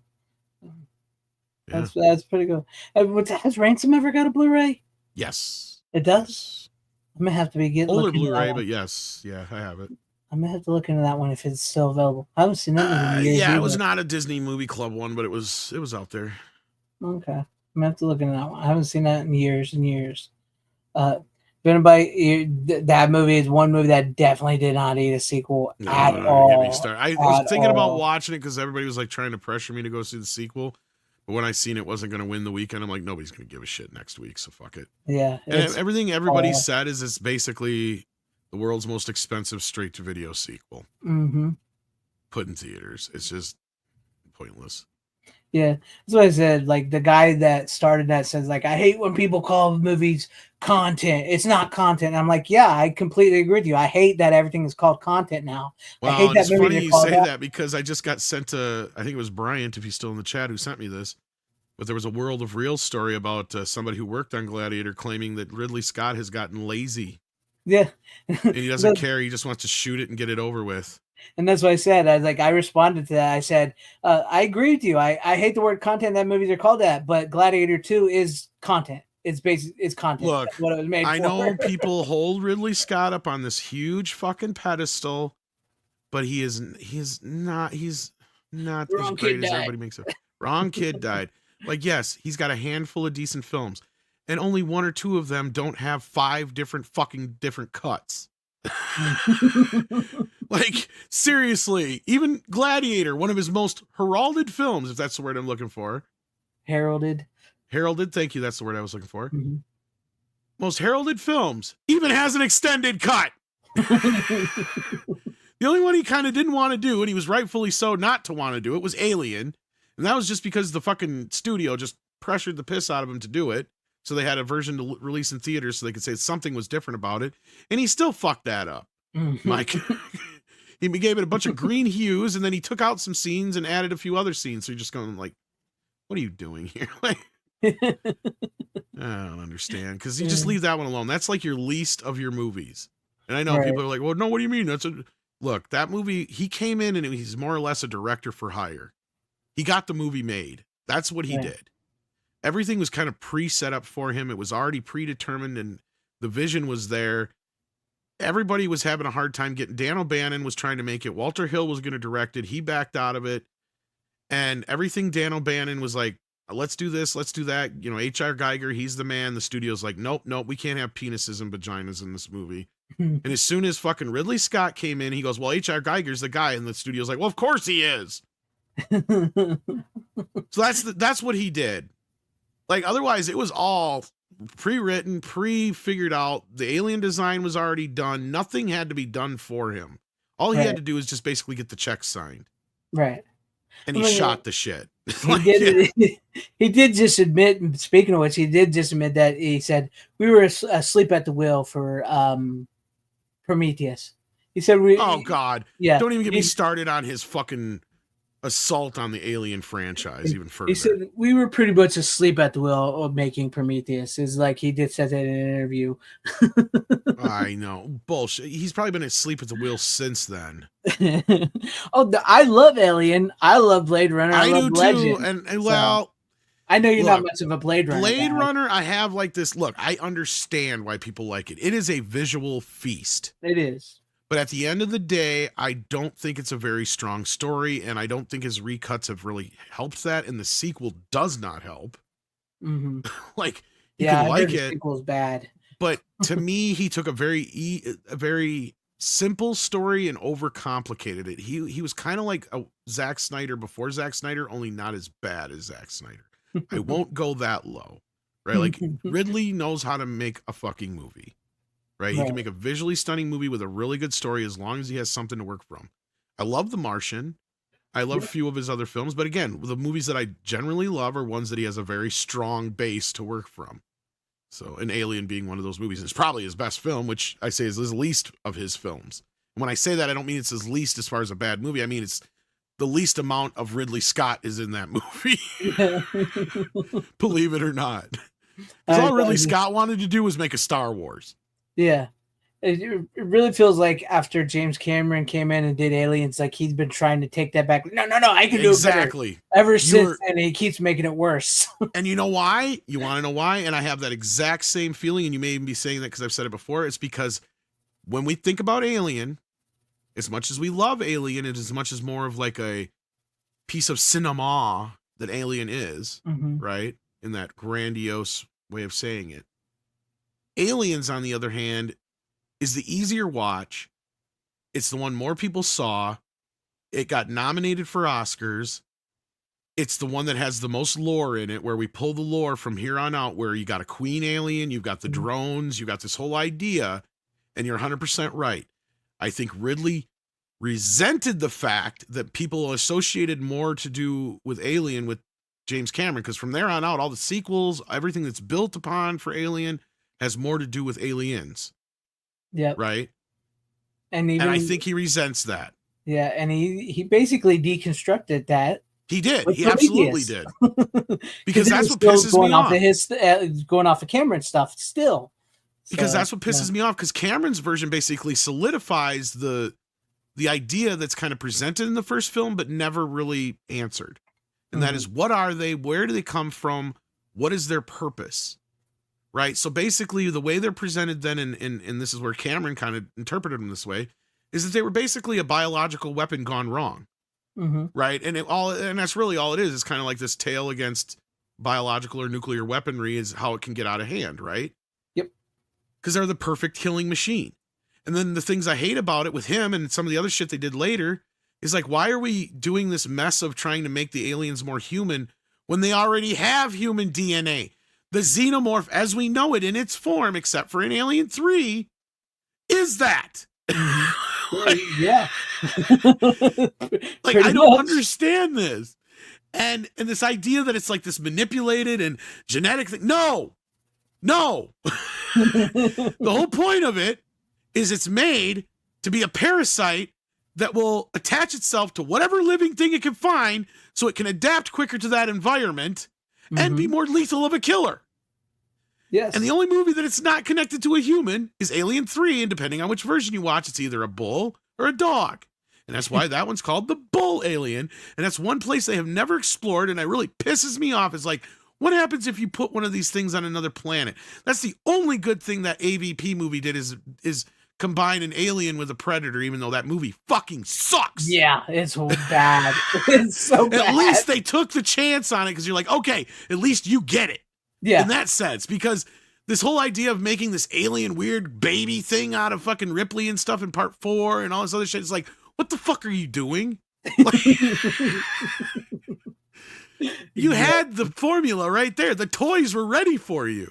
Like, because if you guys don't remember, there was a toy line set to come out that they got canceled, or the toy line came out, but the cartoon got canceled. Sorry, where that was the whole basis for it, was all these aliens were mixing with other animals. So you had like the rhino alien, and you had like the tiger alien or lion or something like that alien, and they even had the bull alien or whatever, the dog alien from Alien 3, and they had the queen and all the other ones. And it's like, I think there was even a scorpion alien and all this other shit. It's like, oh yeah, so what kind of cool things could we come up with that the xenomorph could morph with? Right? It's in the fucking name. Exactly. Sorry, that's just one of those things that drives me nuts when people try to overcomplicate Alien. I'm like, it's not that complicated. It really isn't. It's not. And every time you go back and you go to prequels and you do this thing where people have, it totally undoes or unjustifies what happened in those first 2 films. I don't care what anybody says. And I still argue about Burke to this day, because there's so many people who are like, oh, they knew. It's like, I don't think so. I think they had an idea, but I think they thought it was clear. And that's where Burke is coming to try and save his ass, because he fucking flat out says it. We've got billions of dollars worth of fucking equipment here. Are you really going to put a $1 billion+ facility on a planet that's going to literally get everybody killed? No. So he's trying to save his ass by the end and salvage this by having Ripley and Newt get infected, so he has something to show for it. Yeah. I agree. It's true. He's taking a fuck up, and he's trying to fix it with something so he can go back to the company and say, look, I fucked up. We shouldn't have built there, because they didn't know. Yeah. They had an idea something was there. They didn't know for sure. And this whole idea that they knew for sure makes it so stupid and convoluted. It's like, why would they keep sending people to their death? Exactly. It didn't work the first 3 times. Nope. You tried to bring one back. And that's the other thing. What's your obsession with trying to bring these fuckers back? I know, they're like so obsessed Just with go that. there and study them.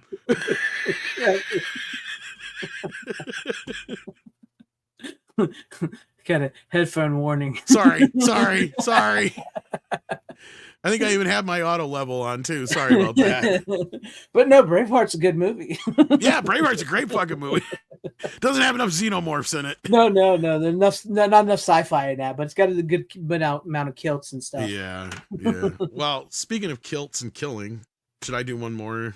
No, I got one left. I don't know how many. I was gonna say I've got a bunch left. So okay, so yeah, go ahead, do another one. Speaking of killing, and I'm dressed for this one. And thank you, Rick, for hooking me up with this. If he's still listening, I think he is. Mm-hmm. I never got a chance to see it before, but I finally got to see it now. I was going to bring that.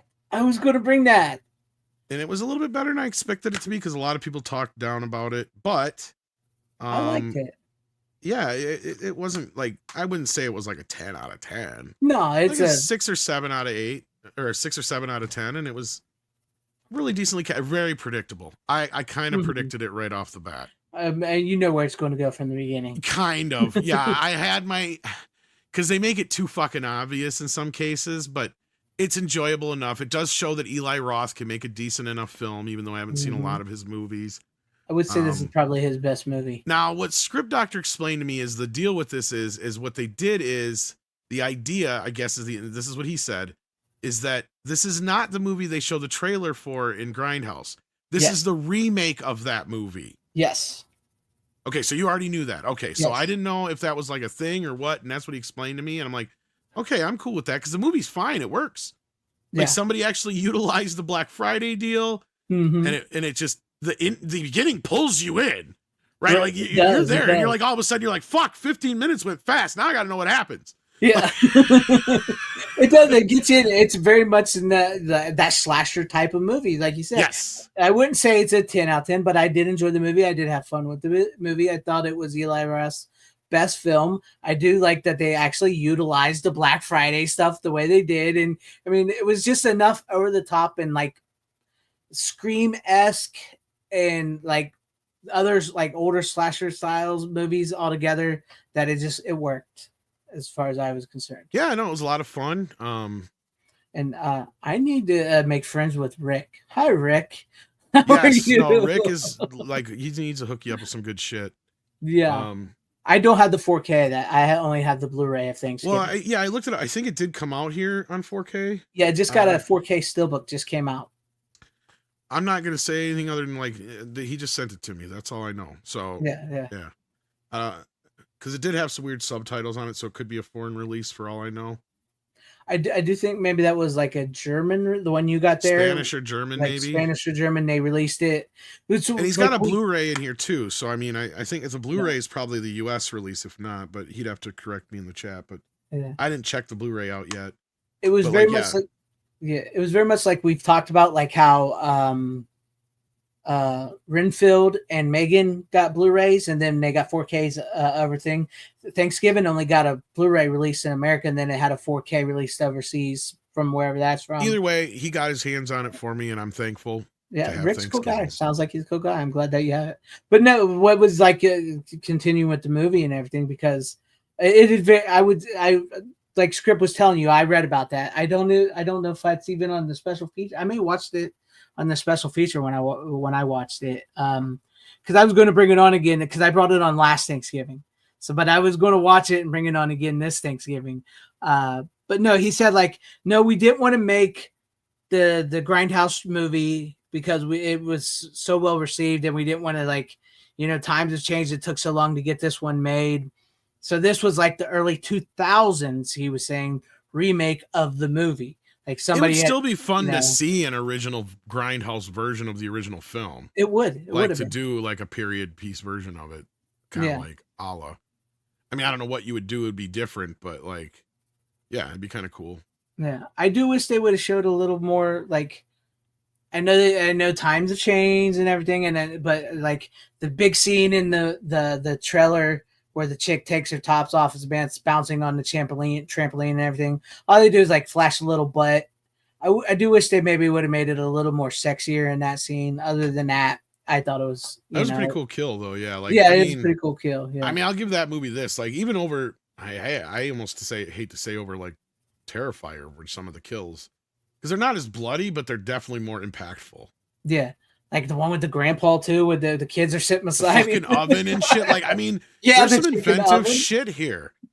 And yeah, and Eli does a really good job, and even in a weird way of, like, I mean, obviously because he grew up on these kind of films and was fan, but I mean, he gets that aesthetic down of like the insufferable fucks that you want to see die. Yes, right, and and even though like I would say the weakest character is probably the final girl. Yeah, honestly, in the movie, I mean, every other character around her is so much infinitely more interesting. Like all the way down to Patrick Duffy and his little fucking cop role. Like, yeah, Patrick Duffy, Dempsey. I mean, not Dempsey, Duffy. Sorry, almost Nick Dreamy. That's how. Yeah, yeah. No, he's great. He's actually great in the movie, and they are actually making a sequel to this. Oh, cool. So I wish it was actually the, like I said, a period version of the original film first, but yeah. Because at this point, I don't think this one needs a sequel. Yeah, but it's supposed to be getting one. But no, I think this worked out just fine. Yeah, it works out. That's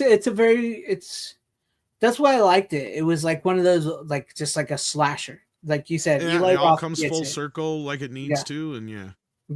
And I did the dinner table scene with the mom when he pulls it.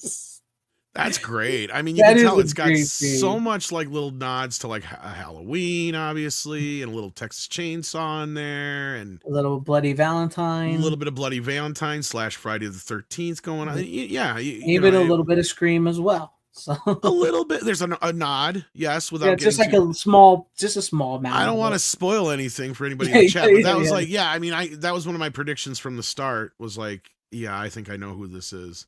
Yeah, yeah. You've never seen it, you don't want to spoil that. Yeah, but I mean, that opening, spoil it, but yeah, that opening like Black Friday scene is just insane. Great. It's fucking insane. It's so fun. And like with the shopping cart on the head and the pills. Yeah, yeah. Well, and the twist at the end is kind of like, oh, you little fucker. But like, yeah, it is kind of a Friday the 13th meets Scream kind of twist at the end a little bit. Yeah, a little bit. With a little bit of all the, I mean, it has every one of those slashers kind of just tossed in, whether it's, even Sleepaway Camp a little bit with how the ending is kind of in a weird way. And you almost expect it to go one way, but it's like, no, the one's too obvious. And then that red herring's a bit too obvious. And then it's like, yeah, as you go along here. No, and it's really well acted for the most part. Like, I mean, I wouldn't say most of the older adult characters kind of stand out more than the teenagers, but for the most part, the teenagers were obnoxious enough to where the ones you want to see die, although some of them that live, you're like, whatever, but like, yeah, it's like, yeah. Like I said, the final girl, I couldn't really barely remember her. You're right. She is probably the weakest link of the cast in the movie. It's nothing against her. It's just, she's got so many active character actors around her that, yeah. It's, I mean, it's fun. It's a fun, I thought it was a fun time, so yeah, like it's not going to blow you out of the water. It's not going to be like, but I think that's why I liked it is like, you're not going into this movie thinking you're going to see something that's going to redefine the slasher genre. No, you're going to go into this movie and you're seeing a slasher. And surprisingly how new it is, it feels, and you could tell it was probably something he had written in the early 2000s. Because there's like no fucking woke in this that I could tell either from memory. And it just felt like a straightforward, pretty basic 2000s movie without any of the bullshit. Yeah. Like, if this would have come out, if you'd have told me this came out in like 2005 or 6 or 7, I'd have believed you. Yeah. That's what he said. Because he said, we wanted this to feel like it was one of those two, which is funny, is like, because we liked the movie, but he said we wanted to feel like it was one of those early 2000s remake of a movie. And I can see now where you say like it leans into the Scream shit, right? Because that would be that era too, coming off of the Scream effect. Yeah. So, I mean, the only thing it doesn't really have is the overly aware teenagers. That's the only thing it doesn't really have. I mean, I'm not saying they're stupid, but I mean, Like, you know, the whole, like, where they're sitting there waxing about this movie and that movie, and no, the killer would do this in this scene. Like, no, like, I like how it plays out. It doesn't overstay its welcome. I think it's like an hour and 45 minutes, which is a little long, but that opening is so great that the rest of the film it's earned. So yeah. And it spreads the killings out well enough to where you're like, there's enough going on throughout the film that you're not feeling bored. Yeah. And I'm glad the teenagers, to be honest, I'm glad the teenagers are not like in the know of like, well, this is a scary movie. Right. You know, like I'm glad they're like, because it sort of takes you back, like once again, to those like normal, like Friday the 13th, My Bloody Valentine slasher characters, where it's like, okay, this is a slasher movie, but they don't know they're in a slasher movie. Yeah, I'm sick of hearing somebody make a Randy quote, right? Like, exactly. If this was the third act of a movie, I'd have just died. Exactly. So I was glad it was like, okay, these are just like normal dumb teenagers again, which like we've talked about. I love Scream, but it did have a bad effect on the slasher genre. It did absolutely. We've already had that conversation. But now I'm glad you liked things. I was actually going to I ran out of time this week. I hadn't, No, I actually saved that. He sent that to me a while ago, and I saved it specifically for this week. So yeah. So it's fun. The only one I didn't get. No, go ahead. No, I was just saying I didn't get to Trick or Treat like I wanted to the newer one. Oh, the new one. Yeah, maybe you get that next year. I hope you like. Yeah, that. I will. Like I said, that one's a little subverted, but it earns it where it's done right. At least I think. Well, I was setting myself up to do it with like, because if you remember there, I was doing some of the anthology films, and then I don't know what happened. I just kind of fell on a different direction for some reason. That happens. It happens. Yeah, I don't know. No, I don't know what he means by was. If in this movie, yeah, he's good in this movie. Yeah, he's good in the role. Yeah. But if you mean in like his acting career in general, I thought he was the best in He's the been 80s. kind of half-ass me too'd out of shit, unfortunately. But like this was just last year, so this is a fairly new. Yeah. So, and he's supposed to be coming back in the new Scream film. Yeah, as Sydney's husband. So yeah, so I'm looking forward to that aspect. I really hope they just totally fucking ignore the other films. Did you see the? I hope they did too. But did you see who they cast as possibly Sydney's daughter? No. Which leads me to think that it might be decent because this chick doesn't seem to be. This makes sense. This is what we've been saying. Is like, what the fuck? She's got a kid that would be about her age now. Wouldn't it make sense if somebody wants to fuck with him? Like that's what they would do. The chick from 1886. Like mother, like daughter. It's the blonde chick from 1886, the Taylor Sheridan show. Oh, she's all right. Yeah. And she was also in a Daily Wire movie too.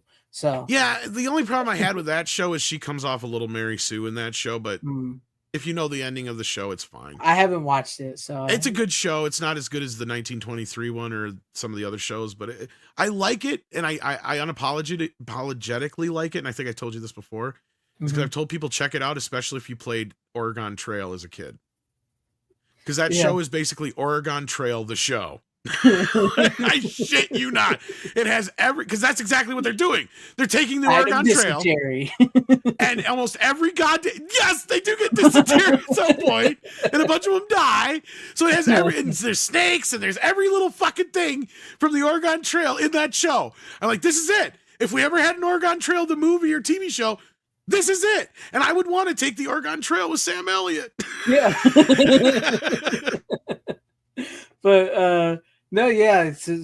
I don't know if you also never saw the video. Did you ever see? I don't know if you saw, but like, there's this video. They're talking to the guy that played Deputy Doofy in the I don't know. I haven't seen the video, but I know who you're talking about. Yeah, kind of. Right. Yeah. So there's this video because they talk about like Marlon Wayne's got the rights back to Scary Movie, and they're going to. They're supposed to be doing a new one. Yeah, a new one.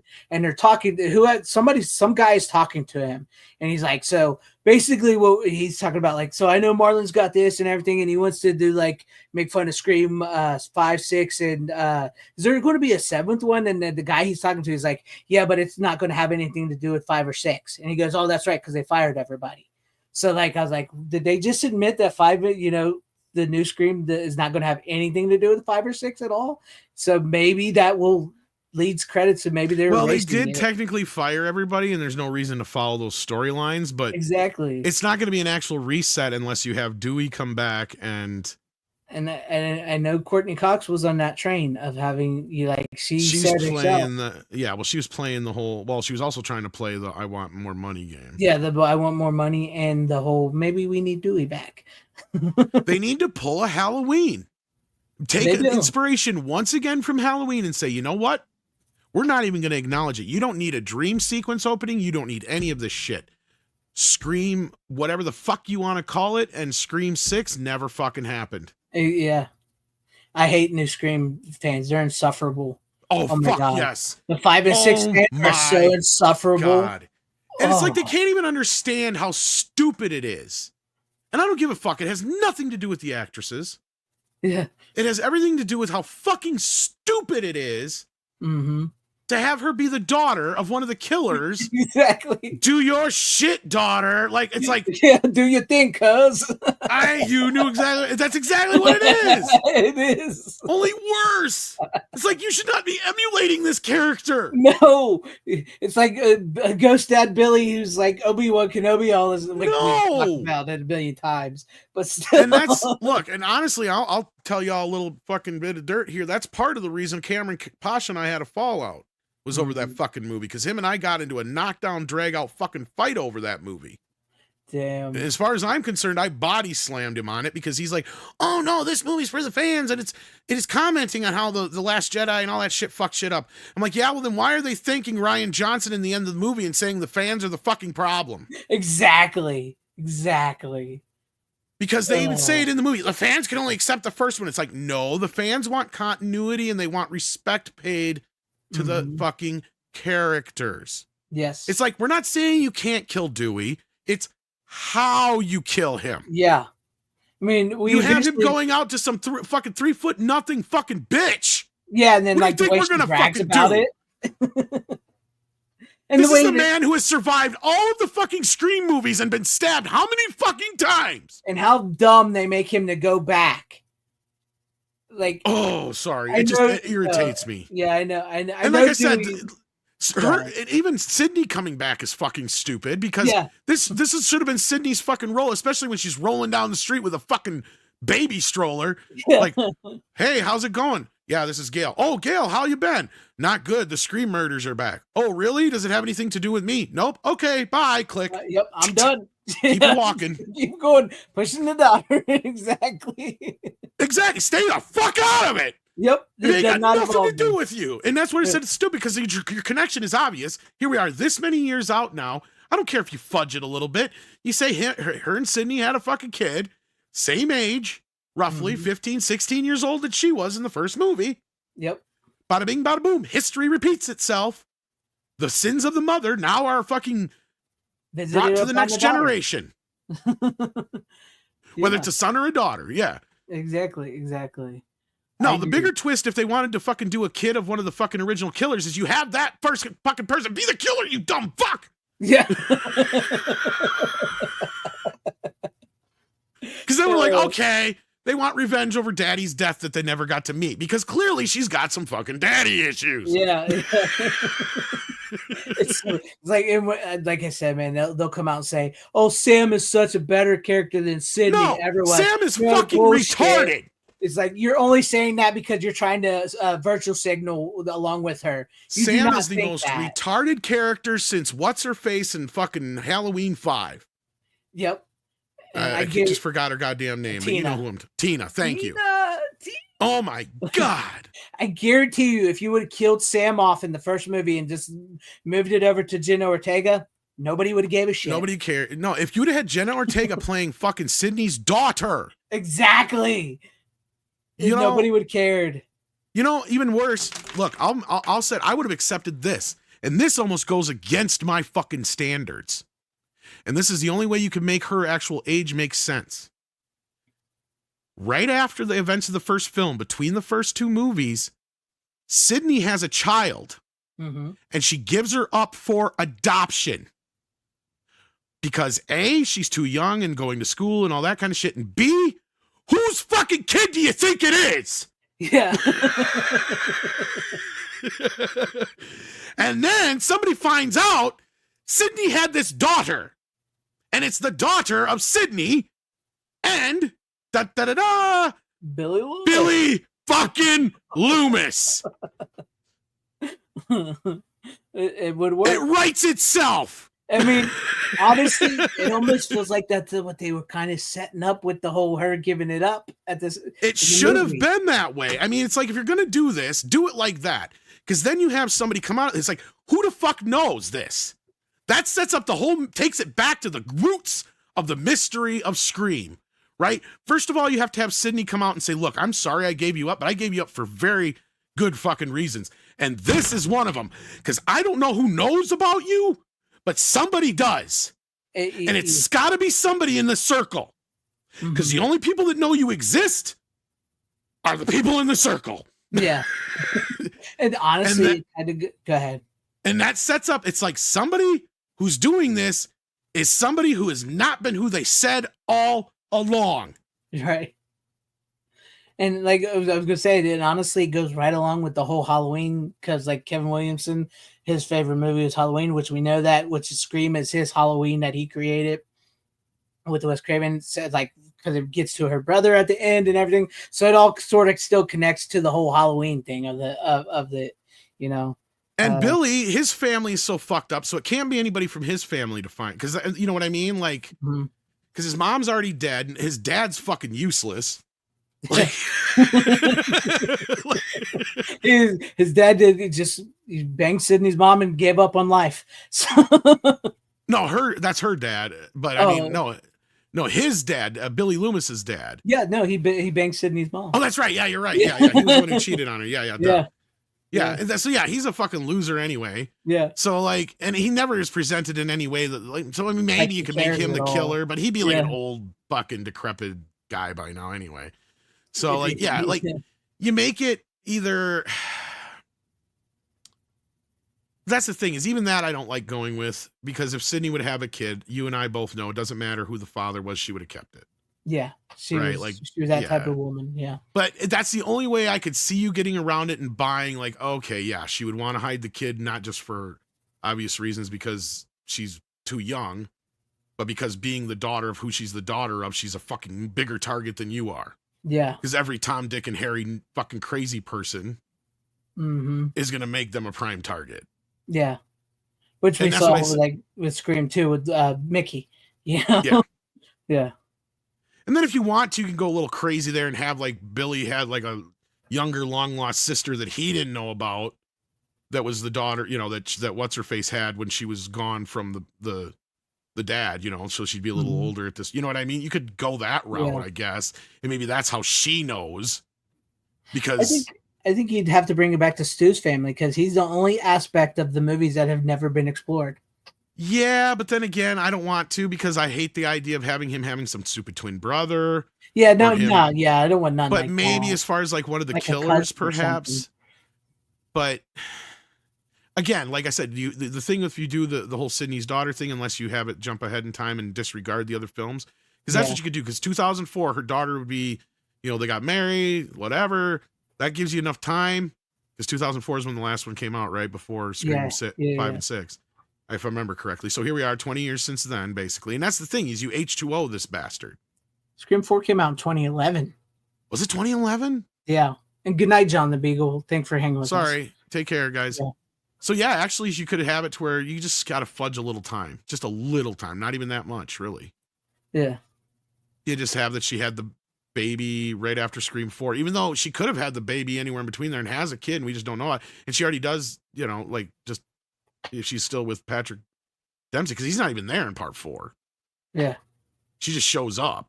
So she's not going to bring her kid along if she has any kids. And I don't know if they mentioned it. I'm trying to remember if they mentioned if she has any kids or not. But no, all they really mention is that she's back in town to promote her book. That's about it. Regardless, you just need a kid in the age of 15, 16.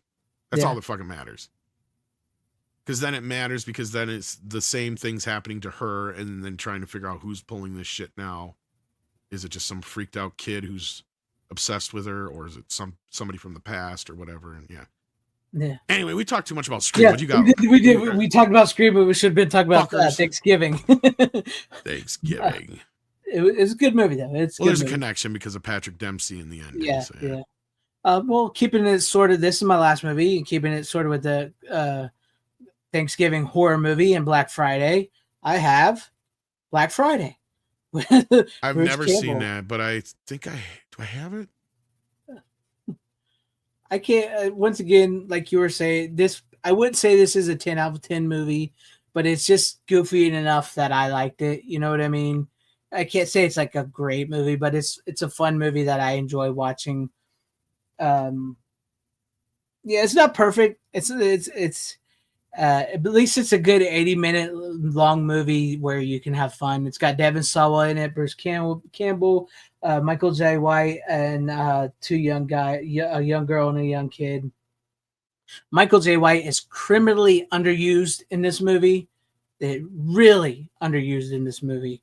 But the thing of this movie is it's Black Friday. These big like Walmart style type stores and stuff. You know, the store they're in is a toy store, but like it's getting ready for Black Friday. Everybody's coming in. This like weird thing comes from the sky, lands in the middle of the store, and it starts turning these people into like not like zombies, but like sort of like start off sort of like zombies, but then they like mutate into these like creature things inside the store.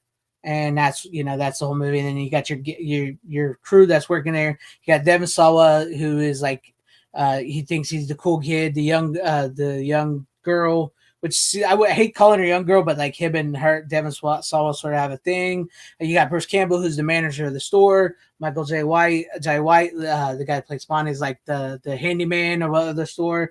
You got a young kid who's like a germaphobe. So it's like all the archetypes of a movie. It's like a horror comedy. It's fun. It's fun. Like I said, it's not perfect. I would give it a like 6 out of 10. It's really, it really depends on your taste, because this is what I would like to call a low budget B movie. So this is like one of those low budget space B movie type things. So, yeah. But it's a fun movie. Don't expect Bruce Campbell to be like Bruce Campbell in the movie. I mean, he's Bruce Campbell, but he's not the hero of this movie. He's kind of a coward in this movie. So like he does play a little bit against type, but he's still Bruce Campbell. So if you've never seen it, that's about the gist of the movie. But good night, Brian Bart. Thank you for hanging with us tonight, as always. Yeah, it's a fun one. Rick, you'd probably like it from some of the movies I see that you've given Tom there and stuff, and you mentioned chat. You'd probably dig it. Yeah, happy Thanksgiving. But yeah, I don't. Yeah, I like I said, you haven't seen it or anything, Tom. But I found it fun. I think the biggest problem I have with it is it almost feels like Devin Sawa, his character, should not be in the movie. It almost feels like the kid who's got with the germs. He's always like, using hand sanitizer stuff, and like he feels like he should have possibly been the guy that steps up and becomes the hero in the movie. You know what I mean? But other than that, yeah, there you have it. Just keep it into the Black Friday Thanksgiving theme of the movie. I think maybe the Blu-ray might be out of print. I'm not sure. Yeah, I know I've seen it around. I've seen it. I know. I don't know if Amazon has it right now. I think it was one of those ones that like didn't Screenbox or something like that put that out, or who was it? Let me look. No, it was Chicken. Like the same people that put out Willy's Wonderland. I was gonna say, because I think I've even seen it at Walmart. Screen Media is what it says on the back. The Warner Davis Company Screen Media. I don't know if I have it or not. I have to look. For some reason, I feel like I picked it up. But I might be getting it mixed up with another movie. I I liked the movie. I thought it was a fun movie. I think it captures some of the whole, like, if you've ever worked retail, it captures that pretty Rick decently. explains it. It was a Walmart exclusive. Oh. That's why I saw it at Walmart. They're selling for $14. Well, there you go. Yeah, that ain't bad for being out of print, technically, I guess. Sorry, you were saying something, Greg. I didn't No. That's it's not a bad movie. It's not a bad little movie. I mean, if you like little B movies, sci-fi, like little B movies and stuff. Bruce Campbell, like I said, he's in it. He's funny. He plays a little bit against type. He's a little bit of a coward in this, and but he's like the manager, and it captures some of the, like working with retail, and that if you've ever worked retail in big stores like that, it captured that a little bit. But yeah. What's up, Six? Glad to see you out there. I had fun with it. I'll be right back. And no, but I had fun with it. I had fun with it, guys. So if you've never seen it, I do recommend it. It's goofy. It's fun. I know the guy that directed it said he wanted it to be like a Gremlins type a horror movie where you could sit around and watch it every Thanksgiving, like you do with Gremlins on Christmas. I can't say it's that type of movie. I can't, but it's fun. Like I love a good cheesy sci-fi B movie, and this one was pretty decent. It's got some of the annoying characters in it that you keep waiting for them to die, and some characters in it that you're like, why'd they have to go? Stuff like that. It's pretty fun. Yes, you're right. The actress that plays his love interest in the movie with the Pan's Lazarus, which they do make a joke about that because he is so much older than her in this movie because he's like in his 40s and she's like in her 20s. So they do make a joke about that in the movie. About it. So yeah, I mean, Six, if you worked at Walmart, you'd probably get it with some of like the employees that of each type of employee they got in the store and everything. So FYI, Amazon price is $14. I just put it in my cart, and Amazon has a 4.6. There you go, $10. That's not bad. There you guys. If anybody wants to get it, you can go on Amazon. It's $14. You get a $4.76 coupon, $10. That is good. That is good. That's cool. I don't even remember where I got mine. I actually saw this movie a few years back, so I've had it for since then. But yeah, it's a fun little movie. Like I said, don't be expecting a masterpiece. Don't be expecting because sometimes I have a bad habit. So it's like I'm trying to downplay it a little bit. Sometimes I have a bad habit of overselling a movie because I know what I like and what gets me. And like this is the type of movies I like, and I know it gets me. So I'm like I want to say, oh man, this movie is good. I don't want to like get your guys' hope up, and then you guys see it and you go, well, that movie freaking sucked. Greg led us astray. Why does he like that movie? So I'm always a little worried about that, to be perfectly honest with you guys, because sometimes I feel like I oversell some of these lower level independent B movies that I like so much. I feel like I oversell them sometimes. But no, like you said, if you grew up with Devon Sawa, Idle Hands and all that, and Casper, it's fun to see him in a movie as an adult. It's fun to see Bruce Campbell. They do their best to be like, I think they capture like Christmas and Thanksgiving going into Christmas with the Black Friday sales and all. I think they capture that pretty well, so it's not Thanksgiving is a better movie. I'll tell you that much. Thanksgiving is a way better movie, but this movie, I mean, it's a good watch around this time of year. So that's about all I got to say on that one. So yeah, but there you go. Like if you guys want to get it, you can get it $10 on Amazon right now, with the coupon. But Tom, if you're back and ready to go, you can go to you for whatever pick you got, because that was my final pick. That's all I have for the night. Well, I technically have final picks. Okay. Let's see. Which way do I want to go with this? Okay, let's do this.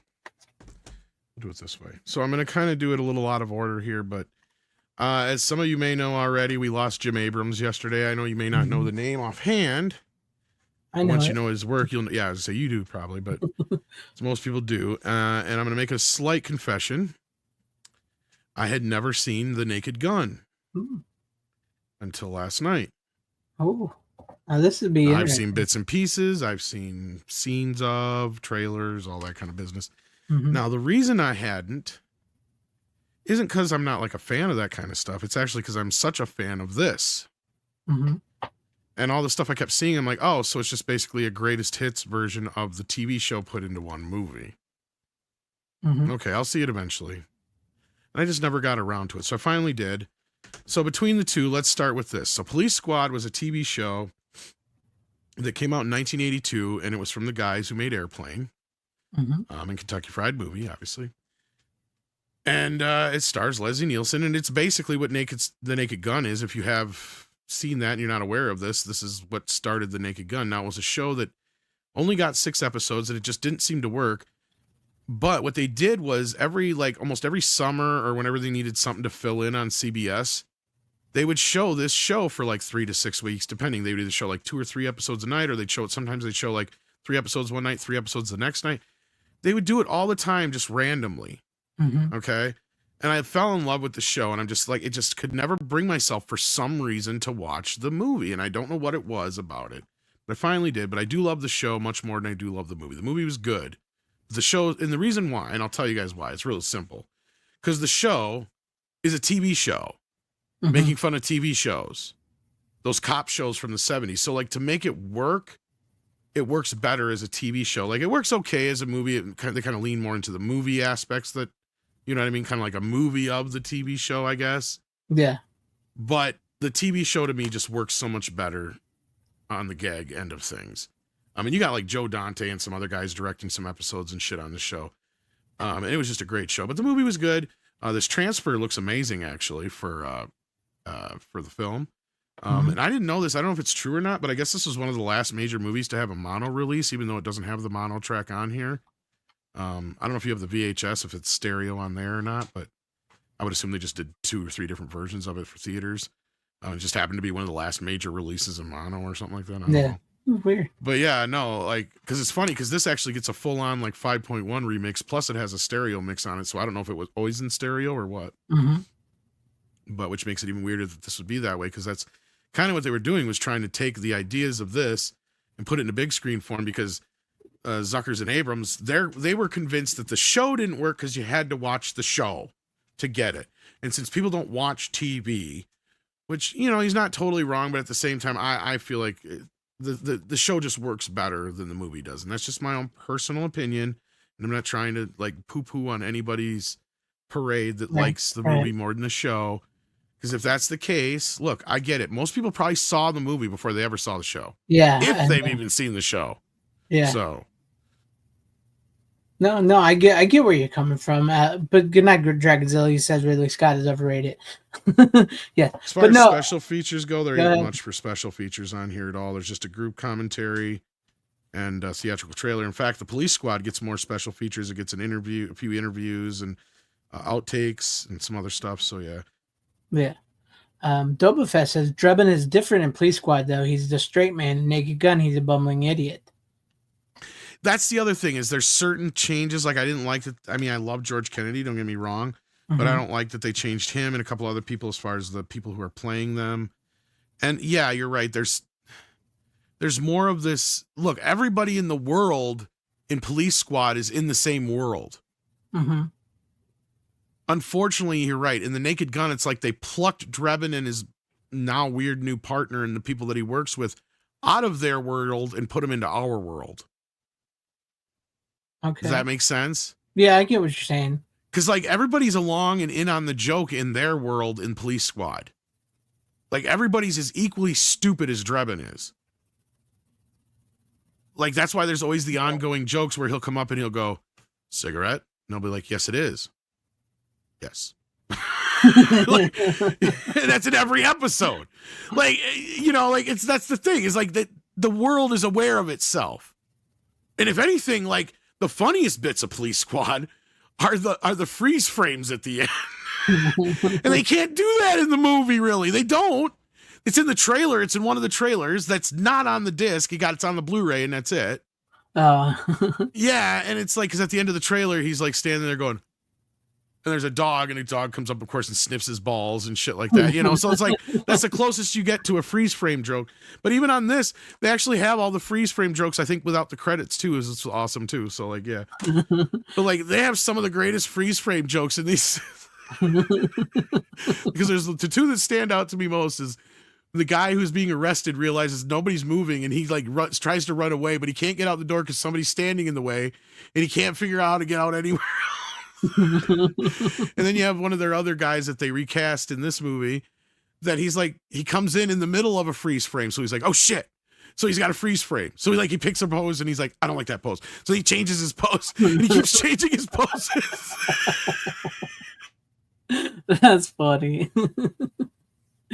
That's what I mean. Like the show gets itself more because it's making fun of all those cop shows from the 70s, right? Like that's the whole point. In the movie, it is kind of a weird hybrid thing. That's kind of probably why I didn't gravitate towards it. I even tried starting watching the second one. I shut it off after like 5 minutes. I'm like, I'll come back to this when I'm in the right mood. Yeah, because it just, after the movie, I'm like, yeah, it just didn't quite capture. And I was partially afraid of that. I was like, yeah, it was good, but it just wasn't, they didn't have the same thing about it. And you hit the nail on the head with whoever said it in the chat there. Sorry about, Frank is stupid in the movie. And it's not that he's not stupid in the show. Everybody's stupid in the show. Right. They just live in a stupid world. Right. Like, yeah.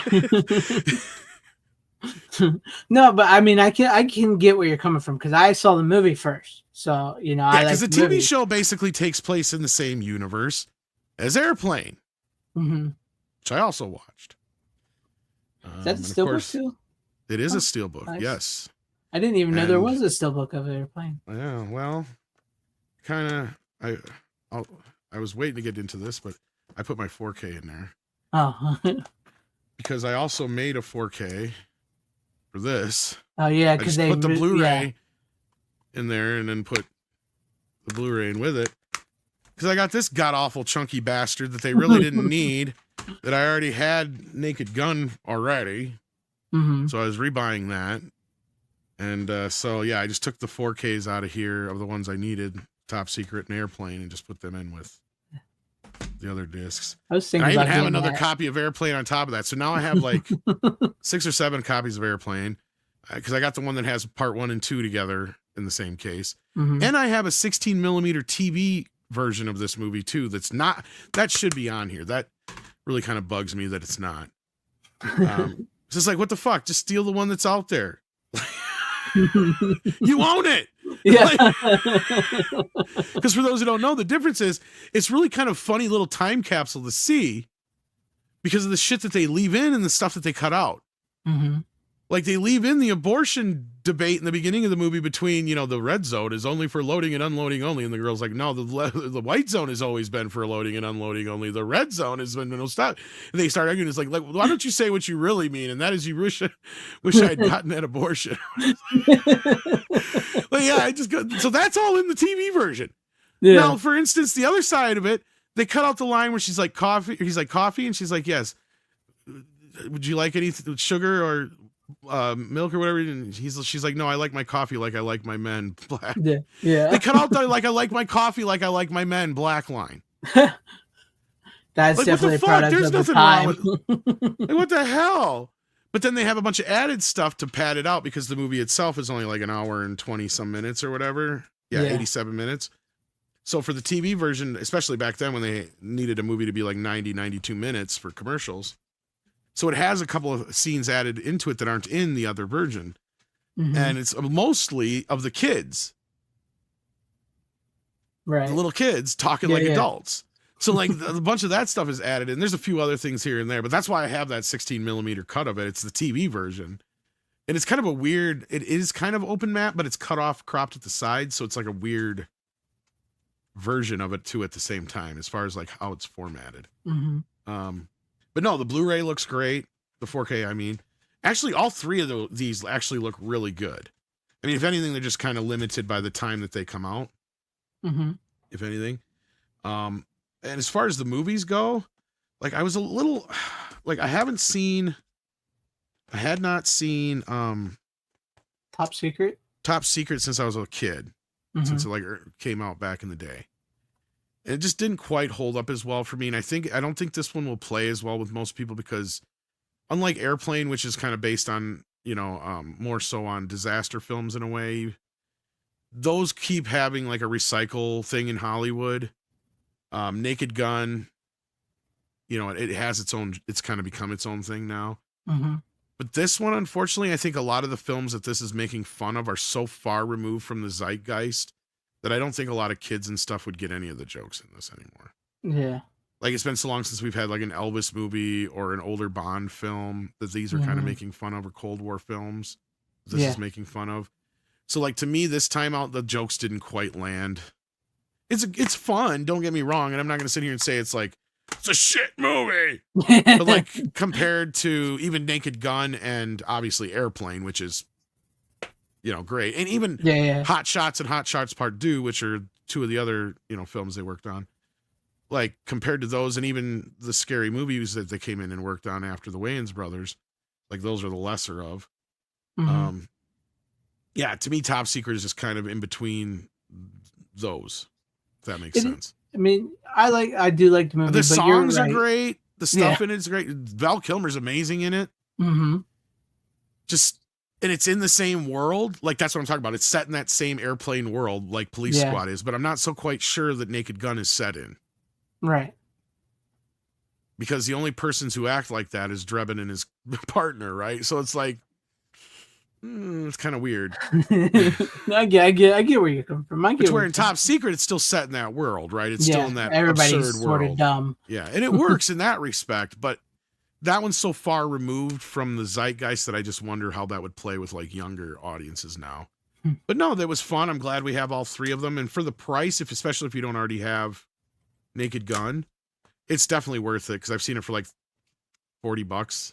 Yeah, it's only like $40 or something like that. I was thinking about buying. So you get all three films, and I think you get the Blu-rays as well, if I'm not mistaken. So yeah, you get Blu-rays, the Ultra HD plus digital code, all for like $40. Do they come in each like a separate case each, or is it like just one of those No, fold-out that's why I things? did that. Actually, I'm glad you asked, because that's why I did that, because it's this big chunky bastard. Plus, they're in this. Well, you do get little posters of each one in a little booklet too. But oh, it's one of those cases. Oh, see, Blu-ray. Yep. That's why I hate these bastards. Those cases, yeah. I don't blame you there. And then on the back, they have like these quasi covers for them. Yeah. So no, I'm not a fan of that. No, I don't blame you. I don't blame you for making your own cases out of them for that. No, but yeah, it's made. Well, I already had the two steel books, so it'd been cooler if I had a Top Secret steel book. But hey, yeah, that would have been better. I'm not that big of a fan of the film. Now the other one falls out. You dirty motherfucker! Yeah, these do not hold the discs. So yeah, keep that in mind, guys. This is one of the crappier ones where it doesn't really hold the discs very well. So yeah, that I'm not too happy about is the case. And not only that, most people are just gonna be like, "What the fuck is Zaz?" That's what it says, the Zaz collection. Yeah, the Zaz collection. I mean, I like the image of him riding on top of the plane. I mean, the cows are just kind of whatever, but yeah. No, it was fun to. It was just weird because this came out this last week here or whatever. That's when I got it. And then of course we lost Jim yesterday, so it was just kind of weird. I'd already been knee deep in this shit. Yeah, it's good. So it wasn't like it just. I did it because of that. So yeah. Yeah.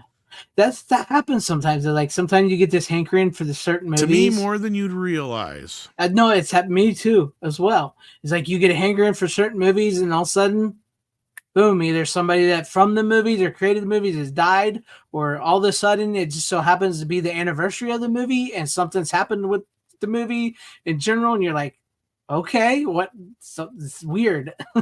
Anniversaries are a little less because sometimes they'll release a movie for that very reason. But yeah, I get what you're saying. Like like sometimes, sometimes I watch a movie and then like the next day I'll find out it's the anniversary of the movie. Oh, okay, like I didn't know that.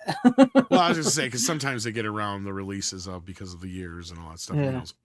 They don't necessarily always say it. Because we even had the one last week that I said doesn't even say the Blazing Saddles one. It's the 50th fucking anniversary. And they didn't bother to put it on there. Nowhere on the disc does it say 50th anniversary. Like, okay, don't advertise that or anything. God forbid. And I'm surprised they didn't save this for next year because it would be the anniversary of Airplane, actually, but the 45th. They'll release another one next year. Yeah, well, that one will probably get a steelbook, and the only one that still won't get a steelbook will be Top Secret. Because that'll be one of like, all right, I'll sit and wait and see if it goes on sale for like $10, so then I just have a steelbook. And that's the other thing I tried slipping them in here. Like, okay, if you have regular sized cases, I think you could get 3 cases in there. So that's another thing that pisses me off. Like to take it out and just put it in a little box there. Yeah, see, let me try. I'll show you. We got 3 movies here that are all the same size. Okay, yeah, that works. All right. Barely. Yeah. But that tells me you could have done that. Yeah. Could have did that. I would have at least accepted that. That's Because a then weird, I can take him out of there. weird collection. Rio Bravo and Top Secret. I know, right?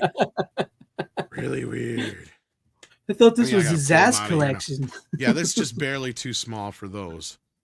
So unfortunately, yeah, you still can't put it. There's no way you could fit those in there with the poster and the books. The book of the posters. Sorry. Yeah. But if you're curious what the posters look like, I suppose I should throw those off. Huh? Oh yeah. They're just the basic. They're the basic theatrical posters, but they are the theatrical posters. At least for that. Airplane. Oh, nice. Which almost makes me wonder if they're going to do like those weird Paramount Presents versions of these or something at some point. The Naked Naked Gun. And the original Top Secret poster. Shh, it's Top Secret. Oh, the damn cow. That's it. That's what I got this week. I watched a lot of stuff. You've been watching way more than I have. I've been trying to get in a little more, but I haven't been able to. I've been trying to just utilize my time better. That helps. Plus, I haven't been going on as many streams either. That helps. And I only do one a month. One a week, I mean. Yeah, I was actually good. Kids. Yeah, I was good actually stream this to Twitter. Yeah, and other things. You should start, especially if you're monetized on there. You should. Yeah, I am actually. Then you should. Yeah, I was going to ask you how do you do it? You go into your settings, I believe it's in there, and then you just got to apply for it if you have enough. You have to have enough engagement. No, I mean how to stream it to. You just I'm monetized on Twitter. Oh yeah, you just go into like when you're setting up a stream, like in that screen, there's a thing there you can add your Twitter. I was going to say because it's like once it says it will have access to your account and can change tweets and stuff, and I was like, is that good? Should I allow that? I didn't really pay attention to that, but okay. But anyways, no, great. They ain't changed none of my shit yet. I'll tell you that much. Not that I've noticed anyway. Yeah. If I suddenly say I'm gay, it's StreamYard. Putting it down now. I get where you come from with Police Squad. So like, I saw the Naked Gun movie first before I even knew about the TV show. I did enjoy the shows or no? Yeah, I have. After I saw the movies and everything, I would say I like part 1. I like part 2. I like the show. I don't really like part 3 that much. Part 3. Most people don't. That's the thing I've gathered is most people didn't like part 3. If you make it a part 3, you will probably really hate part 3. Well, in part 2, I can tell by the era just by looking at the movie, and then I looked at the year it came out. I'm like, oh, okay, because it's kind of in that weird era where Paramount started going downhill. Yeah. But the thing with the show is, okay, so this is put out by Via Vision, but it is, I forgot to even bring this up. This is region free, and I think you can get this on standard Amazon. But the Via Vision, fairly decently priced. It's just one disc. The scan is meh. It's not great, but it is HD, and they look pretty good for the most part. I think it might be from 16 millimeter. That's why it's kind of. I mean, not as bad as most people are not even going to care. It's going to look great. It's going to look better than they've ever seen it before. So, yeah. It just it seems like it's an older scan, is what I'm getting at. I get you. Yeah. Slightly older. So it has some of the hallmarks of older scans is all. So nothing that you guys out there would probably even fucking notice, but I noticed. That's all. I get you. So unless you're an uber nerd like me, then you're probably just going to be like, oh, this looks fucking great. I don't know what the hell Tom's talking about.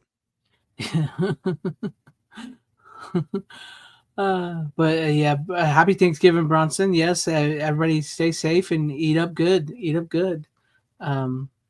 6, that is not true. I've only said it like 6 or 7 times at least. And to be clear, I've said I'm 25% gay. Big difference. Get him drunk enough. You'll see. Then it goes up to probably 50%, maybe. Depends on my mood and who shows up.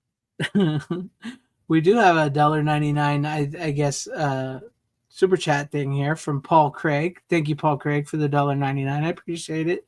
I think he just didn't write anything. That's what it looks like, but I appreciate that. I hope so anyway. If you did, just let us know in the chat. Be like, hey, I said this. Yeah, if you did, let us know, because I'm not sure. Stupid bastard wouldn't let it go through. yeah, but I appreciate it. Thank you, Paul. I appreciate it for the $1.99. It's been a while since I got a super chat, so you know what? I'll give you this.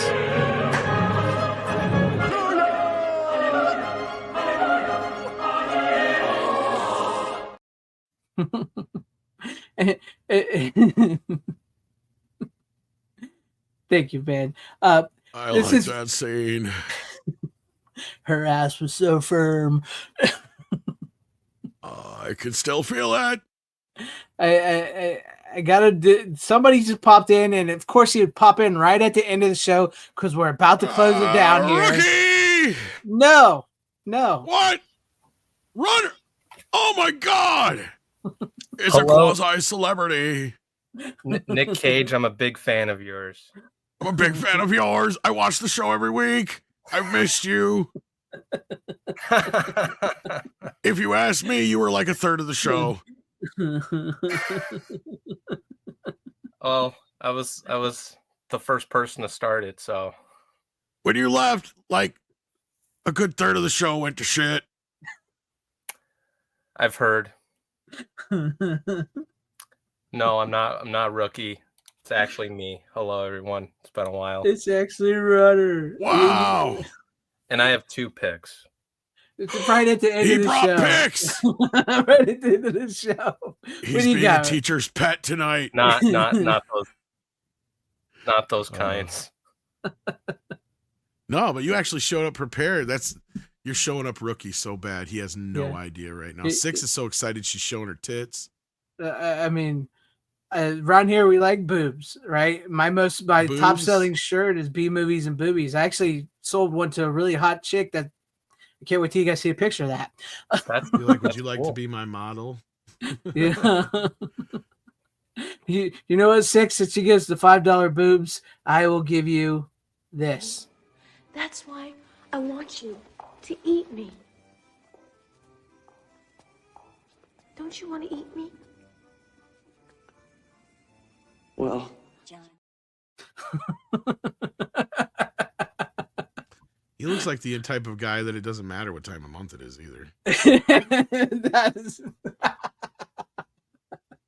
I know that was dark. I'm sorry. That was. Whoa, Tom. Whoa, it's Thanksgiving, you know. She'll be thankful. But thank you, Six. I appreciate that $5 in the boobs. Yeah, I apologize. I'm going to hell for that one. Anyways, Runner, just wait till you hear my new song. Oh, I got to see that one. Go ahead, show it off real quick, Runner. All right. You guys probably showed this one weeks ago. We did before, but we did. Yeah. I watched it with my mom and my dad, and I wanted to see what they thought. My mom actually liked it a lot more than I thought she would. I know that she already likes all the Deadpool movies anyway, so I was like, yeah, this is a good one to watch. And it was like, Hugh Jackman's back and all that stuff. My dad thought it was all right, but I had to explain some of the references, obviously, like whatever she didn't get. And like, I had to tell her, it was like, oh, like that's Wesley Snipes' Blade right there. And like, she didn't recognize him, which was kind of funny. She was like, oh my God, he looks so much better than he did before. I was like, I know, right? It's crazy. I didn't even think about it. I could probably actually watch this movie with my mom because she's seen like the X-Men movies and shit. So that's what I told her. I watched it with my mom and dad too, and my mom loved the movie, except for the part where he killed all the Deadpools. But she loved the movie because she was a huge fan of the X-Men movies. She liked that the killing all the Deadpools was a issue. Yeah, she's like, I could have did without that scene, but other than that, probably she just because of all the gore and stuff. Yeah, she's just that's fair. I thought it was pretty fun. Yeah, my dad liked it. My mom liked it. Yeah, they liked it. Yeah, no, they liked it more than I thought they would. I didn't think they would like it as much as they did, just because of like all of the references and movie trivia stuff.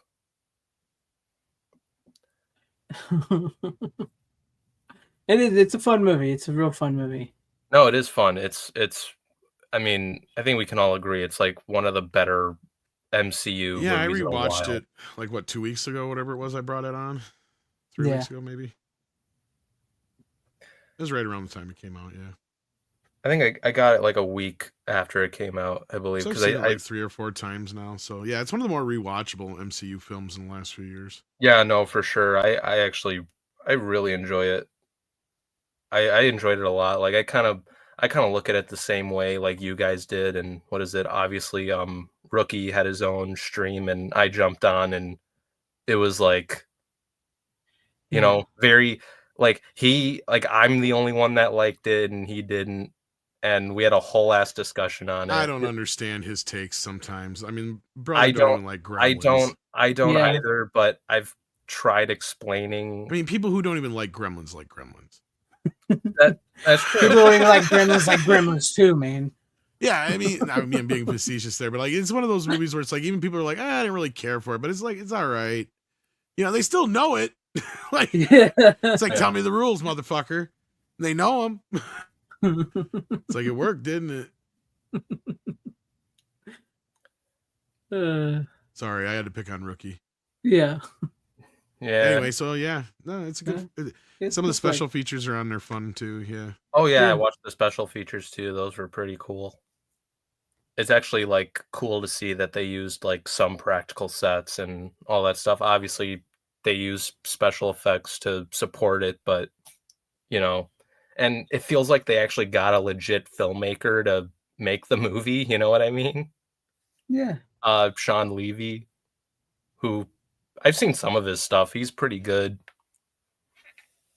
Yeah, he's good. He's good. It was good. I mean, it's probably the most enjoyable Marvel movie I've seen since Spider-Man: No Way Home. Yeah. No, I agree. And honestly, it may have a little more rewatchability than No Way Home. I agree, actually. It's the closest spiritual sequel to that so far. Yeah. I was gonna say, because I've always said like the most rewatchable part of No Way Home is just the third act, really. Pretty much, yeah. Mhm. And I think Deadpool and Wolverine as a whole is pretty damn good. Yeah, I mean, I rewatched Spider-Man, but I was like, if I ever watch it again, I mean, I got the 3D version. I can't even watch. I haven't even been that worried about it. Like Spider-Man, yeah, I'm just like, I'll get around to it eventually. Because my player won't play it because it's not region free, and for some reason, my region free player won't play shit in 3D. So I'm trying to find a region free player in 3D, and I don't give a shit enough about it to spend spend all that money on that. Spend the time and money, exactly. Exactly. Not that I couldn't always use another backup region free player. I'm not saying that, Yeah. but I just don't need it that bad for one fucking movie right now. I've been meaning to get a region free player for so long now.